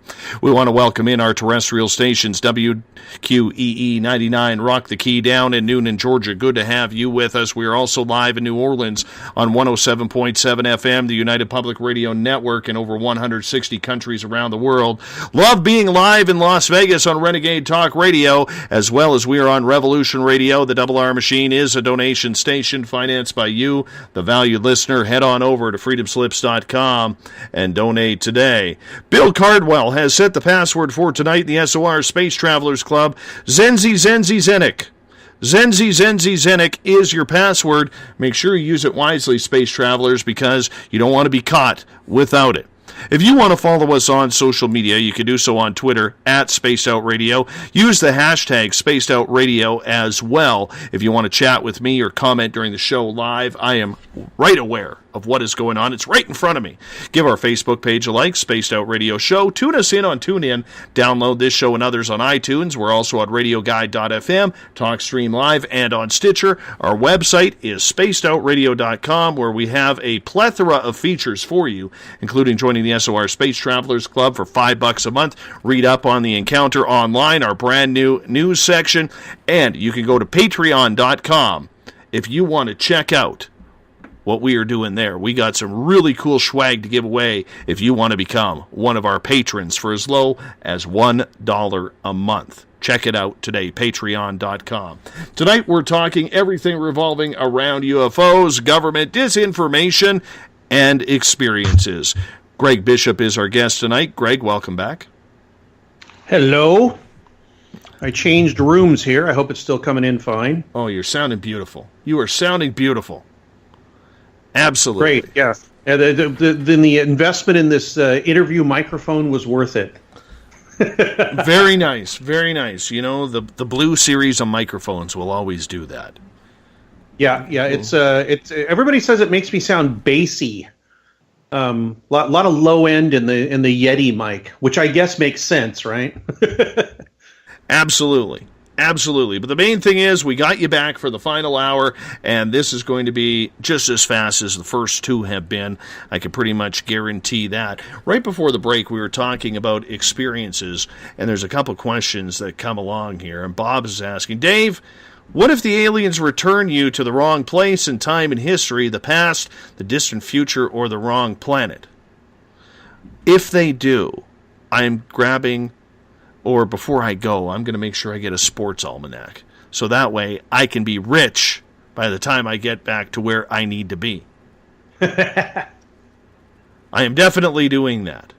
I'm going to be betting on sports and elections. Las Vegas is going to love me. Absolutely. And Mike is saying, Dave, if you go for a ride, you have to come back and tell us what happened.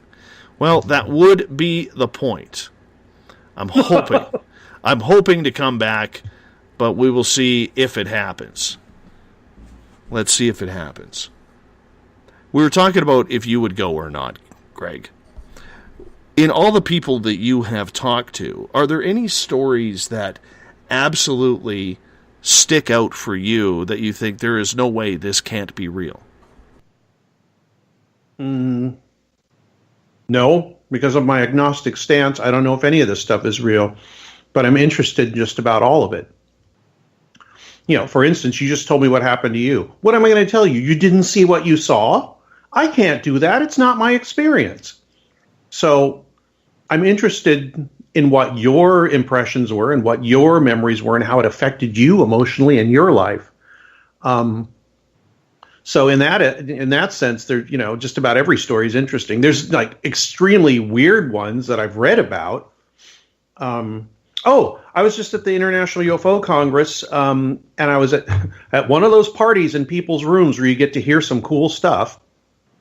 And there was a MUFON investigator that and I think that this has been broadcast. I think that the witness was actually on a couple of shows. Is a woman. It's another weird one that I love. Because I told the host of the party, I said, I like the stranger the story, the more I like it. And there's a woman, she said, oh, yeah, I got one for you. Talk to this guy. He said he had and this was within the last few months, I think. He said he had gotten a call from a man, and he said his daughter had some weird stuff happen to her the night before, and she wanted to talk to somebody, so they called MUFON in Arizona, and this happened on the Navajo reservation, or at least on a reservation. I don't know if it was Navajo. A woman was driving home from work in the evening. It was dark, and a basketball, I think, sized white orb started pacing her car. Out in the middle of nowhere, it's on the reservation, so it's like, a lonely road at night. She's wondering what the hell's going on, getting more and more freaked out. The car didn't stop or anything like that. No engine problems or anything like that. It goes away, and then it comes back, and it's in front of her car, like right in front of the windshield, stays there for a while, or in front of the bumper anyway. Then it goes away, disappears very quickly. She's still freaked out. She gets home. She pulls into the driveway, and as she pulls into the driveway, her headlights light up on the garage door. Sitting in front of the garage door, she said, was a 3 or 4 foot high rabbit with plaid fur. I've heard this story. Have heard this story. Yeah, the giant rabbits. Huh? Giant rabbits of the desert. I've just heard this on my show a few weeks ago. Was it the same case? Different case, but the giant rabbits. Yeah, there is a history of giant rabbits in connection with UFO stories. And the name of the town was, I can't remember the name of the town. Anyway, it was an anagram of the Latin word for rabbit, which is lepus. And the guy that was telling me the story didn't even know that. I said, I think that's very interesting. He didn't seem to care. But I can't remember the name of the town. It's a little town in northeastern, not really northeastern. It's like near Flagstaff. I could look it up. Maybe my friend on Facebook can tell me. But that kind of story is just, I don't know if it's the more weird it is, the more I believe it. And the reason for that is because the less sense something makes, I think the less chance there is where somebody just made something up. When things are so strange you couldn't even think to make it up really interests me. Lorian Fenton told me that exact same statement when I was telling her one of the experiences I had was I woke up, Greg, on the table while I was being implanted. Uh-huh. And at the end of it, Lorian laughed so hard because I started complaining to these little alien dudes, and there were 3 of them, these little gray dudes, that they had to get me back ASAP because I had to go to the bathroom. And I had to pee really bad. And she said to me, she goes, you know how I know your story is real? And I said, how do you know? And she goes, because nobody makes up that they are going to be yelling at aliens that they have to pee. She goes, well, yeah, I don't know, meaning I don't know if it's true, but I know it's not made up. Exactly. Meaning, I don't know what happened to you. Something very strange happened to you. Oh, yeah. But you're not making up your impressions of it. I don't think anybody... I realize there's those people out there that want their 15 minutes of fame. Yeah. And you have to battle them on a daily basis. But I think for the most part, people just want to know that they're not crazy. People just want that affirmation that what happened to them, that somebody believes them. Right, exactly. Oh, the name of the town was Loop. It's pronounced Loop, but it's spelled Leupp. And if you add an S in there, you can spell lepus with it, which is a Latin word for rabbit. That kind of stuff I love that kind of stuff. It has an internal consistency that makes me happy. Well, you know what? It's one of those things that will drive me nuts. I can tell you that. Because if it doesn't, I tell you, these damn UFOs and aliens, man, they're all over the place. They're all over the place. What do you think then about some of these phenomena, Greg, that pop up then? Okay, let's talk about the phenomena of the black triangles. Do you think that they are from outer space, or do you think they are some sort of New Age terrestrial craft?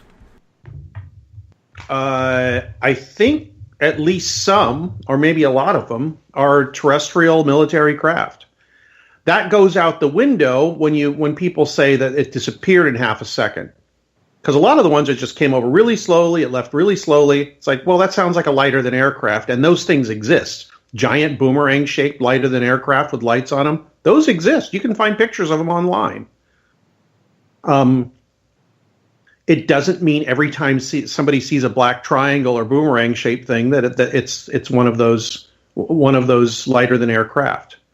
I don't know. I think that a lot of times it is, but not every time. That's another thing when people I don't use the term debunker because things have bunk in them and they should be debunked. I don't use the term. I use the term skeptic, I guess, because a true skeptic is somebody that just doesn't make his or her mind up about something. But what I call a fundamentalist skeptic is somebody that already has their mind made up and they try to force an explanation on something, oftentimes it makes no sense whatsoever and is sometimes even stupider than just saying it's aliens or whatever. But I forgot where I was going with that. What did you ask me? Let's just move on. Yeah, let's just move on. How about that? Well, it's just to me, it's much more interesting to let somebody tell their story than to start thinking, oh, it was a triangle thing. The triangles, yes. Yeah. I think that probably in a majority of cases, it's probably a lighter-than-air surveillance craft or some military thing. And in a minority of cases where other things start happening, like stuff comes out of it or people have missing time or the thing, like I said, the thing leaves really quickly, might be a different story. I did have somebody on my show once. He said that he wouldn't tell me his name, the company he worked for, or anything. He said they were working on neutral buoyancy aircraft. And he said what it was something with lighter than air capability, but also had a series of engines or something in them that could make them move really fast, like in a way a UFO might.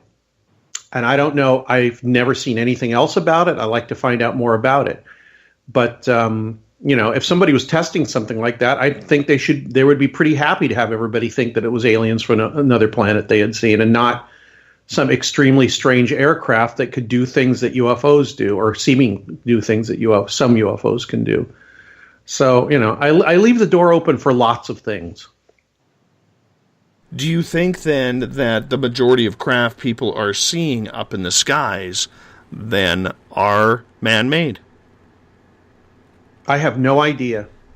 You have to take it on a case-by-case basis. That's a mistake people make. They think it's got to be one thing or the other, or I believe one thing or the other. I don't. That's what I said. You have to deal in probabilities and what you might accept, and it's just like politics. It's compromise. Politics is not I'm taking my ball home and if you don't play ball the way I want, I'm taking my ball home. It's compromise, and I think that's the way you should look at a lot of this weird stuff. And there's a giant basket of I don't know, and I'm fine with that.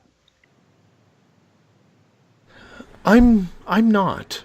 But then again, I'm on a different spectrum than you are. I'm on a different plane. Yeah. Well, if what had happened to me, happened to me, I might feel differently. I hope not. But for example, Mike Clelland. Do you know who he is, right? Yes.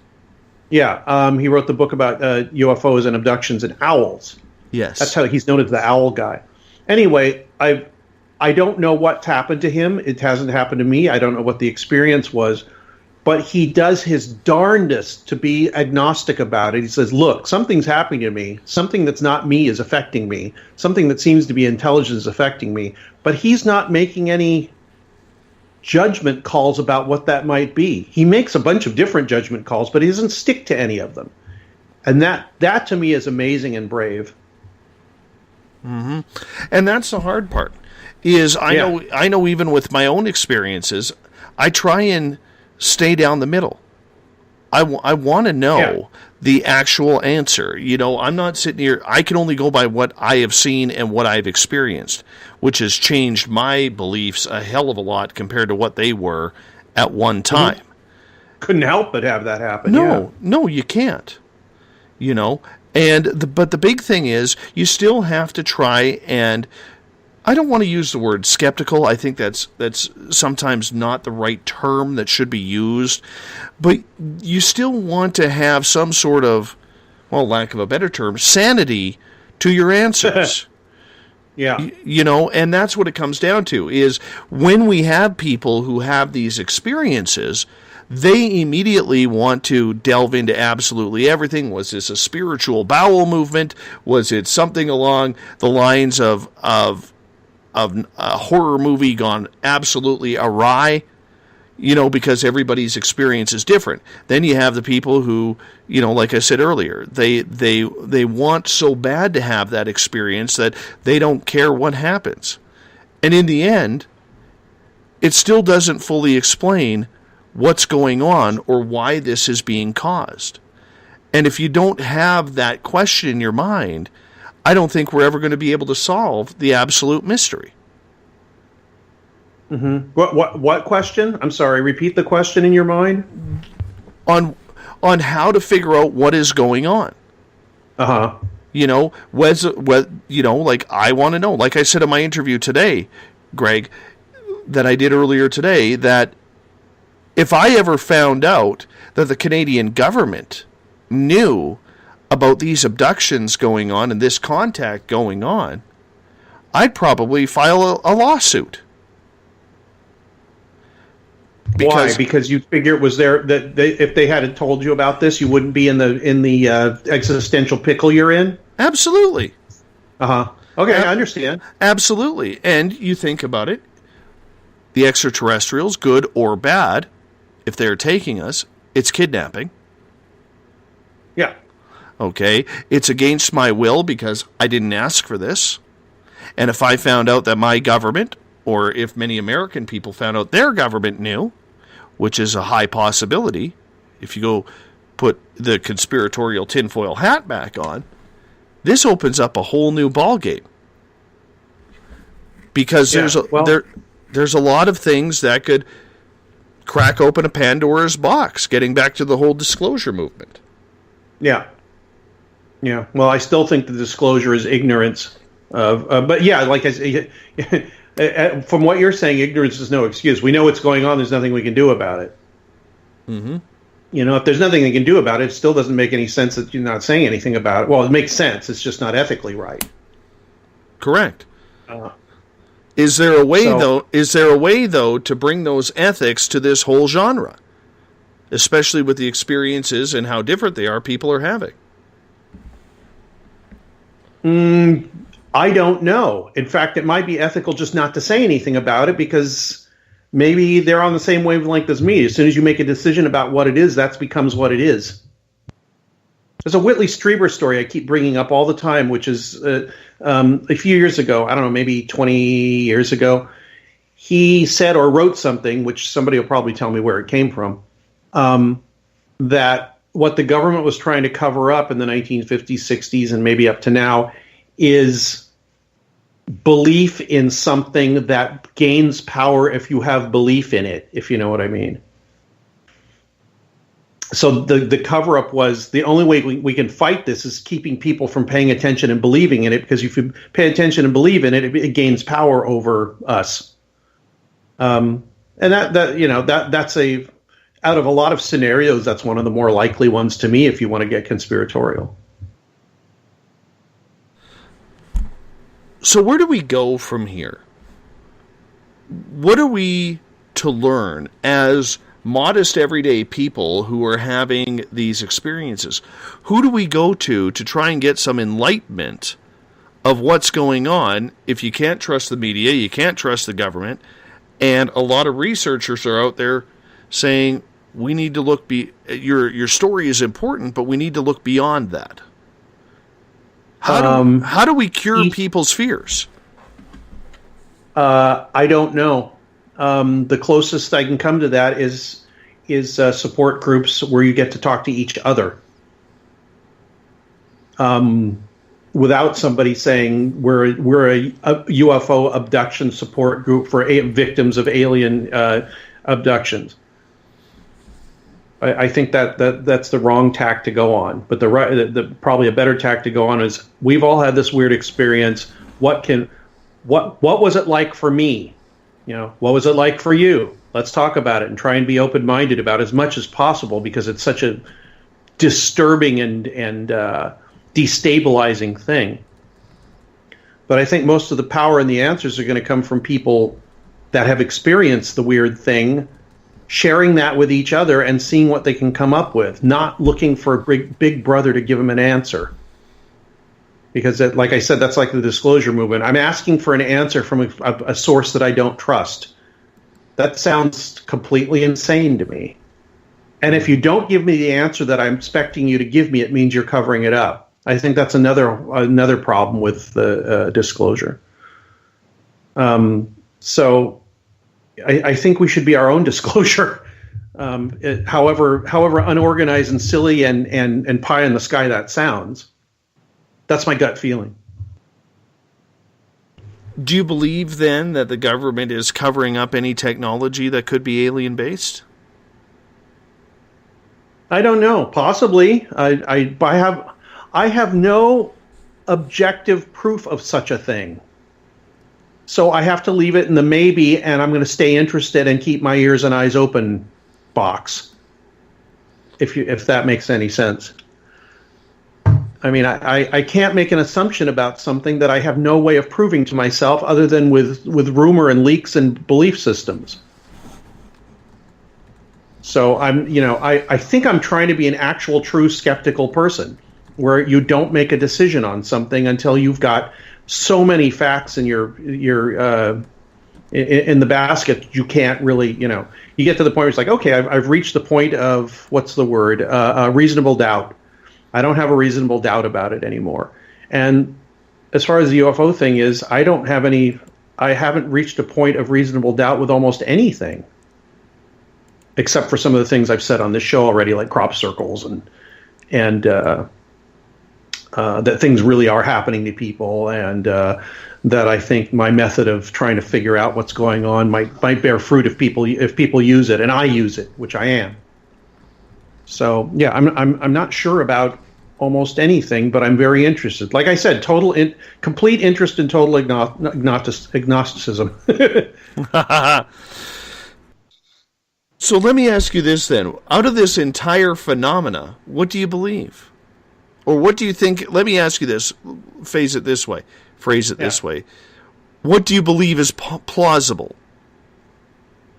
That there is something that is not human, that interacts with us occasionally, has been doing it for quite a long time. That I'm pretty sure of.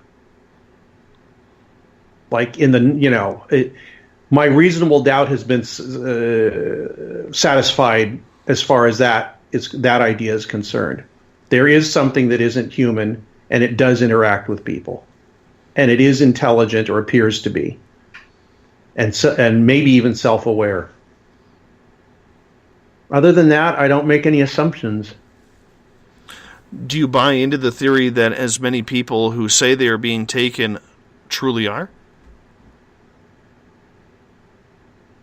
I don't know. I wasn't there. I believe that they believe what's going on with them. I've got serious doubts that they have not been influenced in what has happened to them, and I think it's really easy to influence, for ourselves to influence our own thinking, and other people to influence our thinking when we're involved with something that's unfamiliar, that's frightening, destabilizing, all the other things that go along with whatever the abduction scenario is. Like I said, it hasn't happened to me. It's happened to people I know. It's happened to people that are sort of close to me. I don't, and they realize that I don't 100% believe that their version of what's going on. But I want to listen, and I want to see what their experience is and what can be gleaned from that, especially if it's something that's off the radar and completely weird, because there's, like we said before, there's truth in that strangeness, I think, or a little bit more truth in that strangeness. Mm-hmm.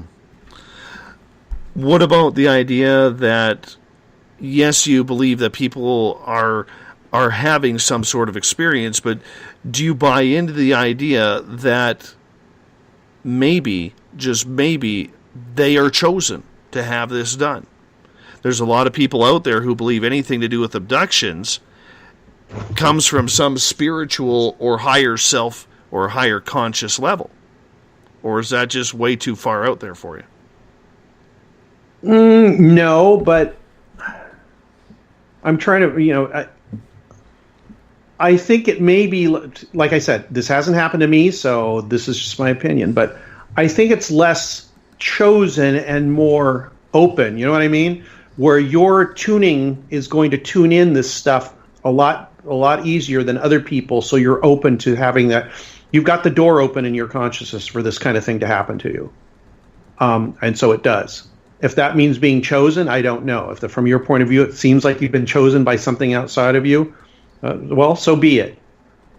I'm not sure. But I think it's a tuning, more like a tuning, you know what I mean?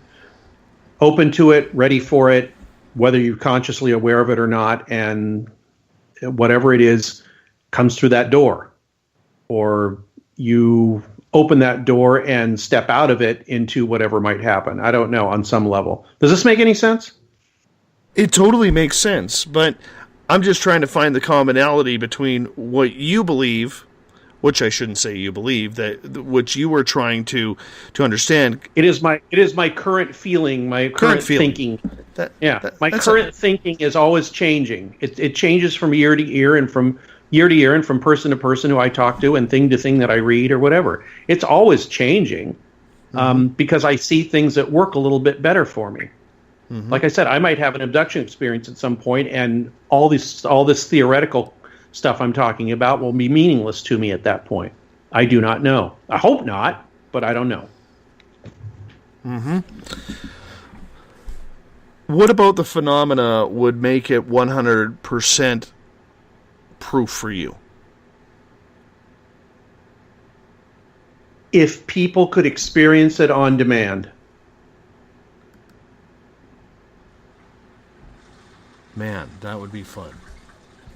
Yeah, well, see, that's why I'm pushing towards people trying to figure out a way for somebody to experience a weird episode or contact with something, or at least a sighting of something, through some sort of common method that almost anybody can use, or anybody for that matter.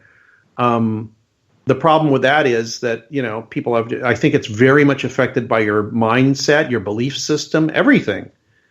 So it's a tough one. I think it's a very individualistic thing. It's like the elephant thing, with somebody that's three blind people, and one person thinks it's all leathery, and one third person thinks it's round and snake-like, and another thinks it's like a piece of rope. And they're all looking at different parts of the elephant, but it's the same elephant. And they're just all getting different impressions of it. I think that's kind of what's going on with the UFO thing. The point is to have everybody experience the elephant in some way, and then start to put together that puzzle that ends up with elephant, or whatever it is. I don't think it's going to be that simple, but I think that's a model I think is doable, or at least something to aim at.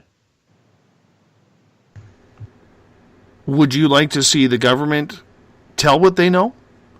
Is that even relevant anymore? That's a great question, because as soon as you said, would you like to see the government tell what they know, my first reaction was no. Because how are you going to trust it? And besides, the government isn't the government. It's a bunch of different people with different agendas and in different agencies and different all that. There's no one person that speaks. Maybe the president does, but even not everybody likes the president. Not everybody likes the Supreme Court.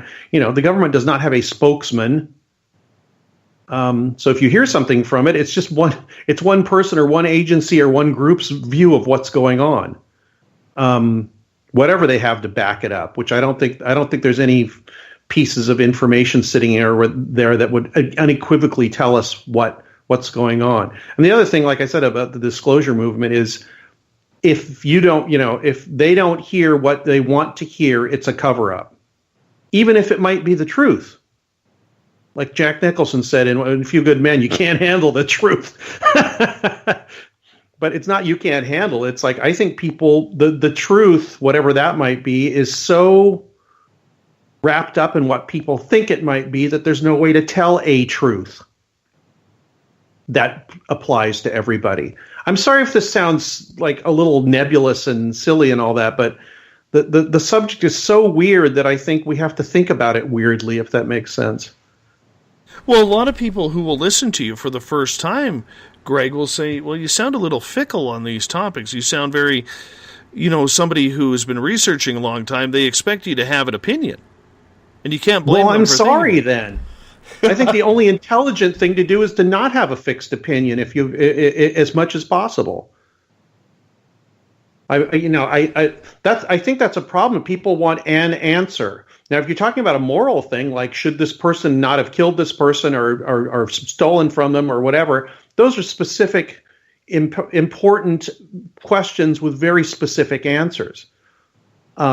When you get to are aliens visiting this planet and abducting people, that becomes a lot less determined, I think. It's really, really up in the air at this point. And it'll probably stay that way for quite a while. So, yeah, I did a lecture once and somebody said, it doesn't seem like he wants to come down on one side of anything. It's like, well, I don't. And it's not because I'm afraid to express an opinion. I'm expressing one right now pretty strongly. And the opinion is not to have an opinion until you've got so much evidence in your camp that you've made up your mind. Some people have. I may not agree with them, but I can see why they came to their conclusions. Make sense? Yeah, it totally makes sense. And I understand that because I see you taking a straight and narrow journalistic point of view on this. But there's a lot of people out there, Greg, who would battle that belief that you have and that I have and other people in this field have by saying that they can't live without the answer. They can't live without knowing. Because then they should go look for their answer then. Don't listen to me. But isn't that what it is? As a media, and that's what you are, you're part of the alternative media because you have a radio show, you've written books. Is that they might respond and say, is that not the purpose of why you're on the air? My personal purpose for doing what I do is to find things out for myself and to gain information for myself. And the part of the ticket of doing that is having to write about it, talk about it, and talk to other people about it. That's my ticket into my own learning. And my learning, like you said before we came on the show, involves opening a door and then 10 other doors open. And there's, you ask one question and now suddenly there's 10 other questions for you to ask. And that's fine with me. I don't mind. Because after, for the whole time I've been looking at this, I've come up with a method where I seek answers and don't care whether I ever get the answer. I really, really, really don't care whether I ever get an answer. And if I do get one, it's going to be because either everybody else knows it at the same time or I get my own personal answer. And I haven't found that yet. And maybe I won't. And like I said, I don't really care if I ever do. Because if I close my mind off and say it's this one thing, because of my personality, I'm always going to be wondering if it's the right one. And another thing is certainty scares me. It's like authority to me. Authority scares me. Authority that's forced upon you or that you impose upon yourself. That's a real basic thing in my makeup. So maybe that's why I don't like having the answer on something so strange as UFOs and ghosts and cryptozoology and all that. Although some of those things have a little more well-defined, I think, things that are more like answers. The UFO thing is the weirdest one to me. Which is why it fascinates me the most, I think. So, in your opinion, then, you say people should go search for the answers themselves, but they may reply, and maybe it's not just to you, Greg, but to other people who are out there in this field researching. They say, well, how do I find this information on my own when I don't know how? And that's why I'm relying on you, much like I would rely on a doctor to give me a diagnosis on what is happening to me rather than going to Google and playing your own doctor. Well, there are people who I like to listen to whose opinions I trust, but they never tell me what I should be thinking. They just advise me in the way that, here's a good example of something. Here's an interesting way to think about something. I never listen to people that say they have an answer, especially about UFO stuff, because if they say they have an answer, they're wrong.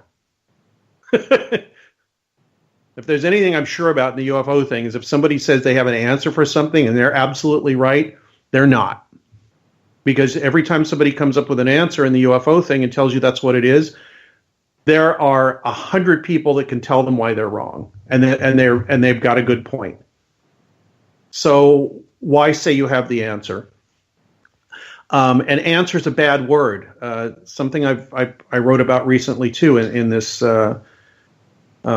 essay about what I call co-creation. It's if you're having an answer means that you push yourself towards an answer, which means you're answering a question that you've already made your mind up about, and that means it's a closed system, and you're not considering everything. So I thought maybe a good word to use when you're interested in this stuff is seeking understanding. And maybe an answer will come out of looking for an understanding of something rather than looking for an answer, if that makes sense. When it comes to yourself, do you consider yourself a journalist or an author then, even though you do both? I write about stuff that interests me, and in my search for understanding of things, like I said before, my ticket to do that is to write about it and tell other people what I have found out. That's why I started a magazine with a couple friends of mine in Excluded Middle, because I basically, what I found out what I was doing was putting myself through another type of school. I got to talk to people. You're doing this too. You get to talk to people you want to talk to, one-on-one. You get to ask them whatever you want to ask them. And you could do that, I guess, on your own, but people want to be heard, and there's certain things set up for the way people get information out. One of them is, websites and blogs and newspapers and books and magazine articles and all that. And if you're a journalist or a writer or an author, you have a ready-made excuse to ask people questions. And so it's been very selfish from the very beginning. I wanted to talk to people who really interested me and have a good excuse to do it. Mm-hmm.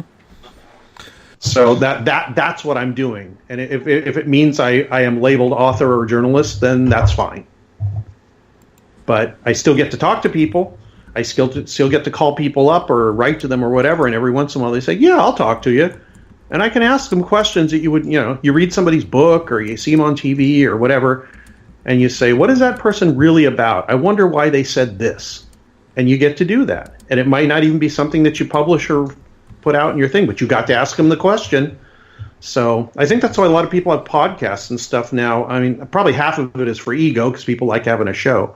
But the other half, if they're honest with themselves, is because they want to be able to ask direct questions to people that they want, where they want answers. So it was long-winded, but that's why I do what I do, for understanding answers, and because it's interesting, damn it. Oh, absolutely, it's interesting. Do you think, though, that the field is oversaturated not only with opinion but ego? Oh, definitely. It's another thing that I've been, like, my little hobby horse now is get ego out of this thing. Get it right out of UFO study, because when your ego gets involved, you stop losing. You start looking at the finger instead of what it's pointing at, if you know what I mean. You want people to pay attention to you. Here I am saying this. I'm on your show. I have my own show. I've written stuff. I like people to know my name and all that. But I think, it's really important that people maybe, I've tried this with a few people, try and form a group where there's no real, if there's a leader, it's very loose. You don't tell anybody what you're doing until you're finished, and you don't put anybody's name on it, at least publicly. Just try to get ego out of the field as much as possible. Uh-oh, I'm feeding back. Is that possible, though? I mean, there's a lot of people out there who are spreading their word like their word is God. Especially well, then stop when it comes listening to them. The public can't, though, because they get all excited and happy because the person's either on TV or in a movie or in documentaries that they may watch on Netflix. That's a lot of pressure. You can't do anything about that. However, people listening to this show and my show and these other shows and all that, they can do something about it. Listen to the person that seems to make the most sense to them, no matter what their little ego trip is. And you can't save everybody. That's another thing that the people on both sides of the issue, that skeptical people and people that are really into UFOs, they say, well, if you believed me or we did things this way or, we had some authority to go to, that would make it better. No, it wouldn't, because the phenomenon is so strange that whenever somebody makes a bunch of rules, the phenomenon will, I guarantee you, as much as I know, will start breaking those rules.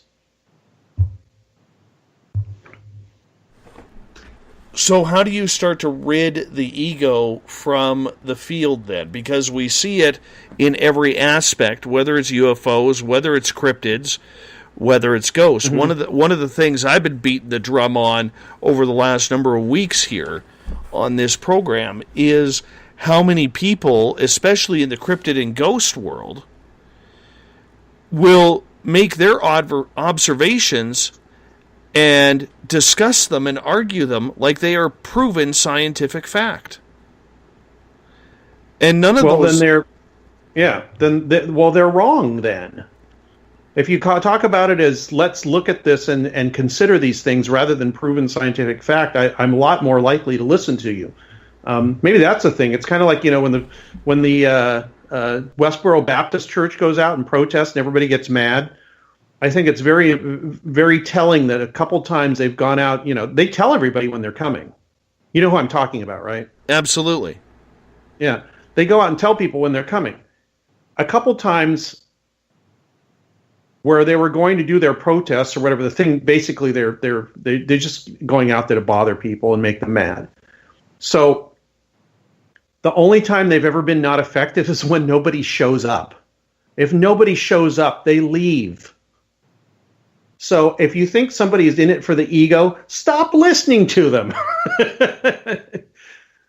Nothing is worse for an ego than having nobody listen to them. Hmm. Without naming names, are there certain people that you just won't listen to anymore? Yeah, there's tons of people. Well, most of them because I'm not interested, and a few of them just because they're so annoying to me. And by far, it's outweighed by, it's like, I'm just not interested in that aspect of it, which is, I'm not interested in far more things than I'm interested in. See, I haven't got there yet. I'm still way too new for that, my friend. Maybe in 20 years I'll still be like that. Maybe in 5. Who knows?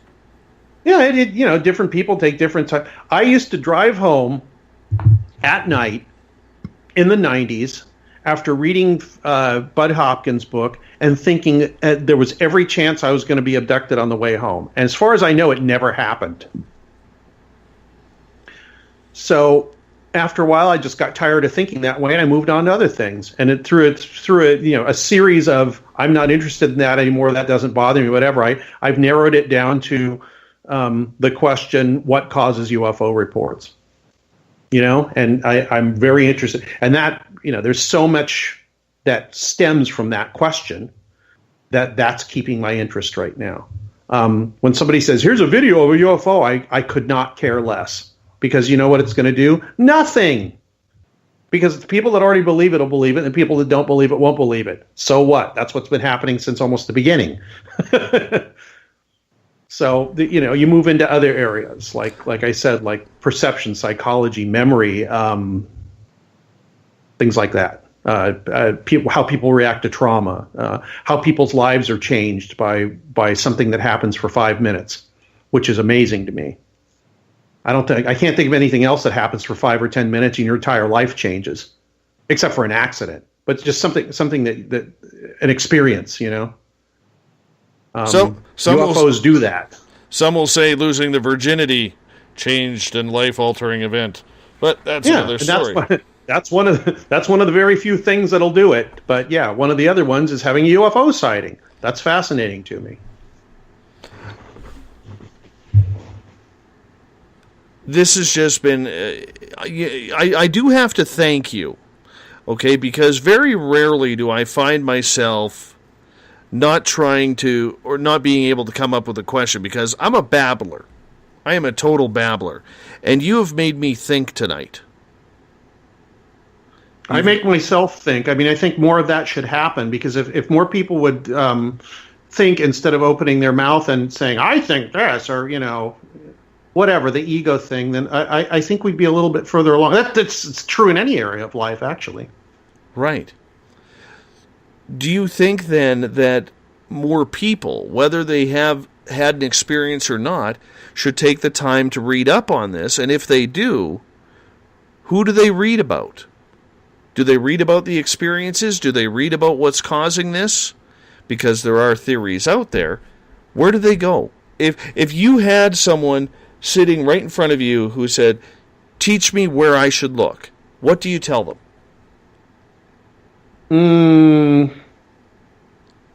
Who are my heroes? John Keel, Keith Thompson, Jacques Vallée, Jim Brandon, Robert Anton Wilson. Trying to think of a few more. Greg Little, you should have him on your show. I'm trying to think of some more. Those are the main ones. If I was going to read up on very basic things that have formed my the way I think, those are a lot of the important ones. And not all of them are, some of them don't deal specifically with UFO stuff. So people can rewind and listen to this, because they can listen to it on a podcast or whatever. But that'd be a good place to start. That at least that's my advice. I don't know if it's good for anybody else. Even people writing now. A friend of mine, Josh Cutchin, he's written a couple books on smells and tastes associated with UFO sightings and experiences. There's a book coming out that I'm part of in about 2 months called UFOs Reframing the Debate. There's a lot of good thought in that one. That will be, it was edited by Robbie Graham. It's coming out in May. UFOs Reframing the Debate. That's kind of jumping in the deep end, but if you're already listening to this show, you already kind of know the waters anyway. We only got about 6 minutes, maybe 5 minutes left with you, my friend. Mm-hmm. And this has been intriguing. You pushed my mind to a whole new level tonight. Because in the end, you're right. We don't know what's causing this. We don't know we don't know if it's aliens. We don't know anything about it. We try to think we know, and I think I'm actually getting your point after 3 hours on the air with you. Good. I hope so. I mean, I'm not trying to make anybody think like I do. When you ask me these questions, the main point in my mind is like, when I give these answers, how do I give people the tools that have helped me to not become ensnared in one belief system? Because I think that's the enemy of just about anything, but especially UFO study, is having a belief system on it and sticking to that belief system. Because there's so many, if you have a belief system, there's going to be 100 examples that do not fit in with that belief system in the UFO thing. So, do you continue your search then, or do you wait for it to come to you? What do you mean by it?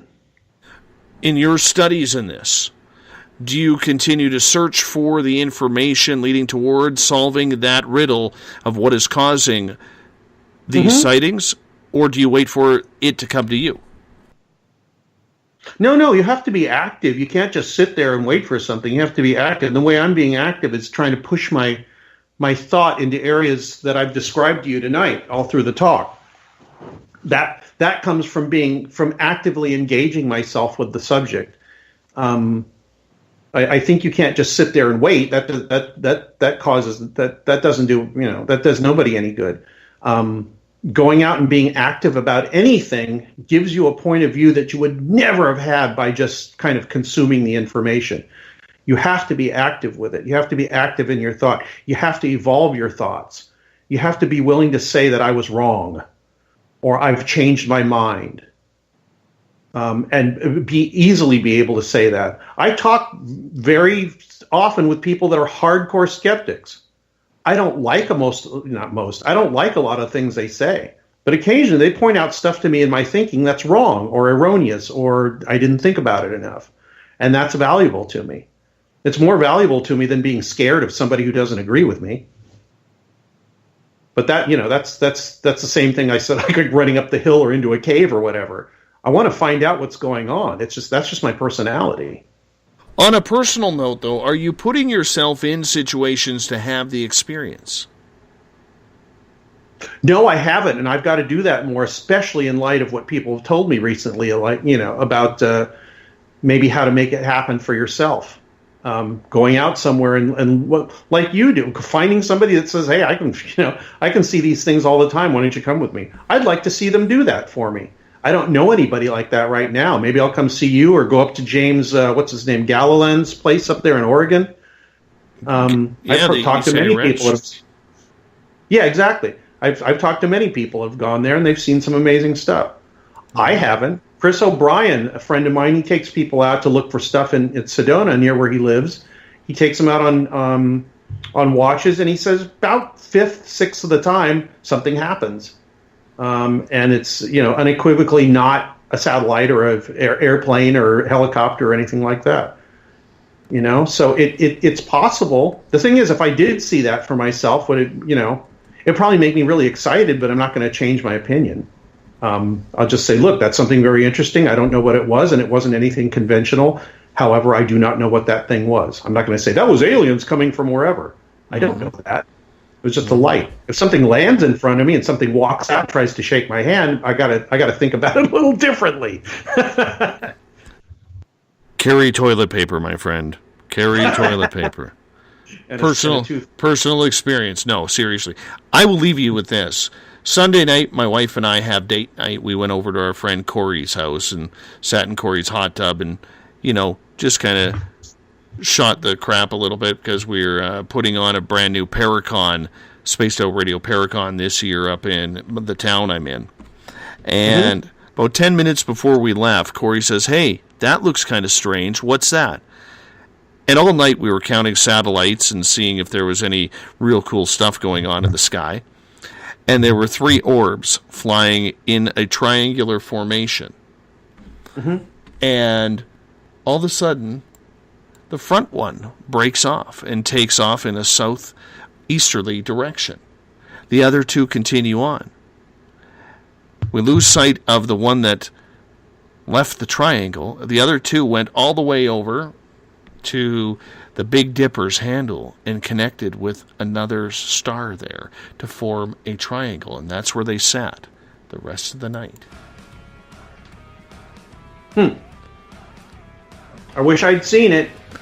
And the funny thing is, this is for you. Somebody 300 miles away would not see that. It would be a completely different formation. Maybe. Yeah. Very, very true. My friend, tell our listeners where you can find your books and your radio show. Well, you can just type in my author name on Amazon. My newest book is called It Defies Language, which will make sense in light of everything we've said here tonight. And you can see my other books on there by just typing in my name. And my show is pronounced Radio Misterioso because I live in Los Angeles and everything here is Spanish. RadioMisterioso. It's spelled like the Spanish way, misterioso.com. You can download shows there, listen to them on the site, and I usually do a live show on Sunday nights from 8 to 10 p.m. Pacific time. Very nice. Greg, I'm going to get you to hold on. I'm going to wrap this thing up. If you're listening on the terrestrial side, you hear Mr. Ron Bumblefoot THAL, our music maestro, our guitar god, our resident rocker. He brings us in and takes us out every single night. Bumblefoot, the official music of Spaced Out Radio. Hey, if you go to our website, spacedoutradio.com, make sure you read up on the Encounter online. Great journalism stories, including my own blog. Thank you, Eric and Everett, for taking care of the Encounter online. You can also join the SOR Space Travelers Club for just $5 a month.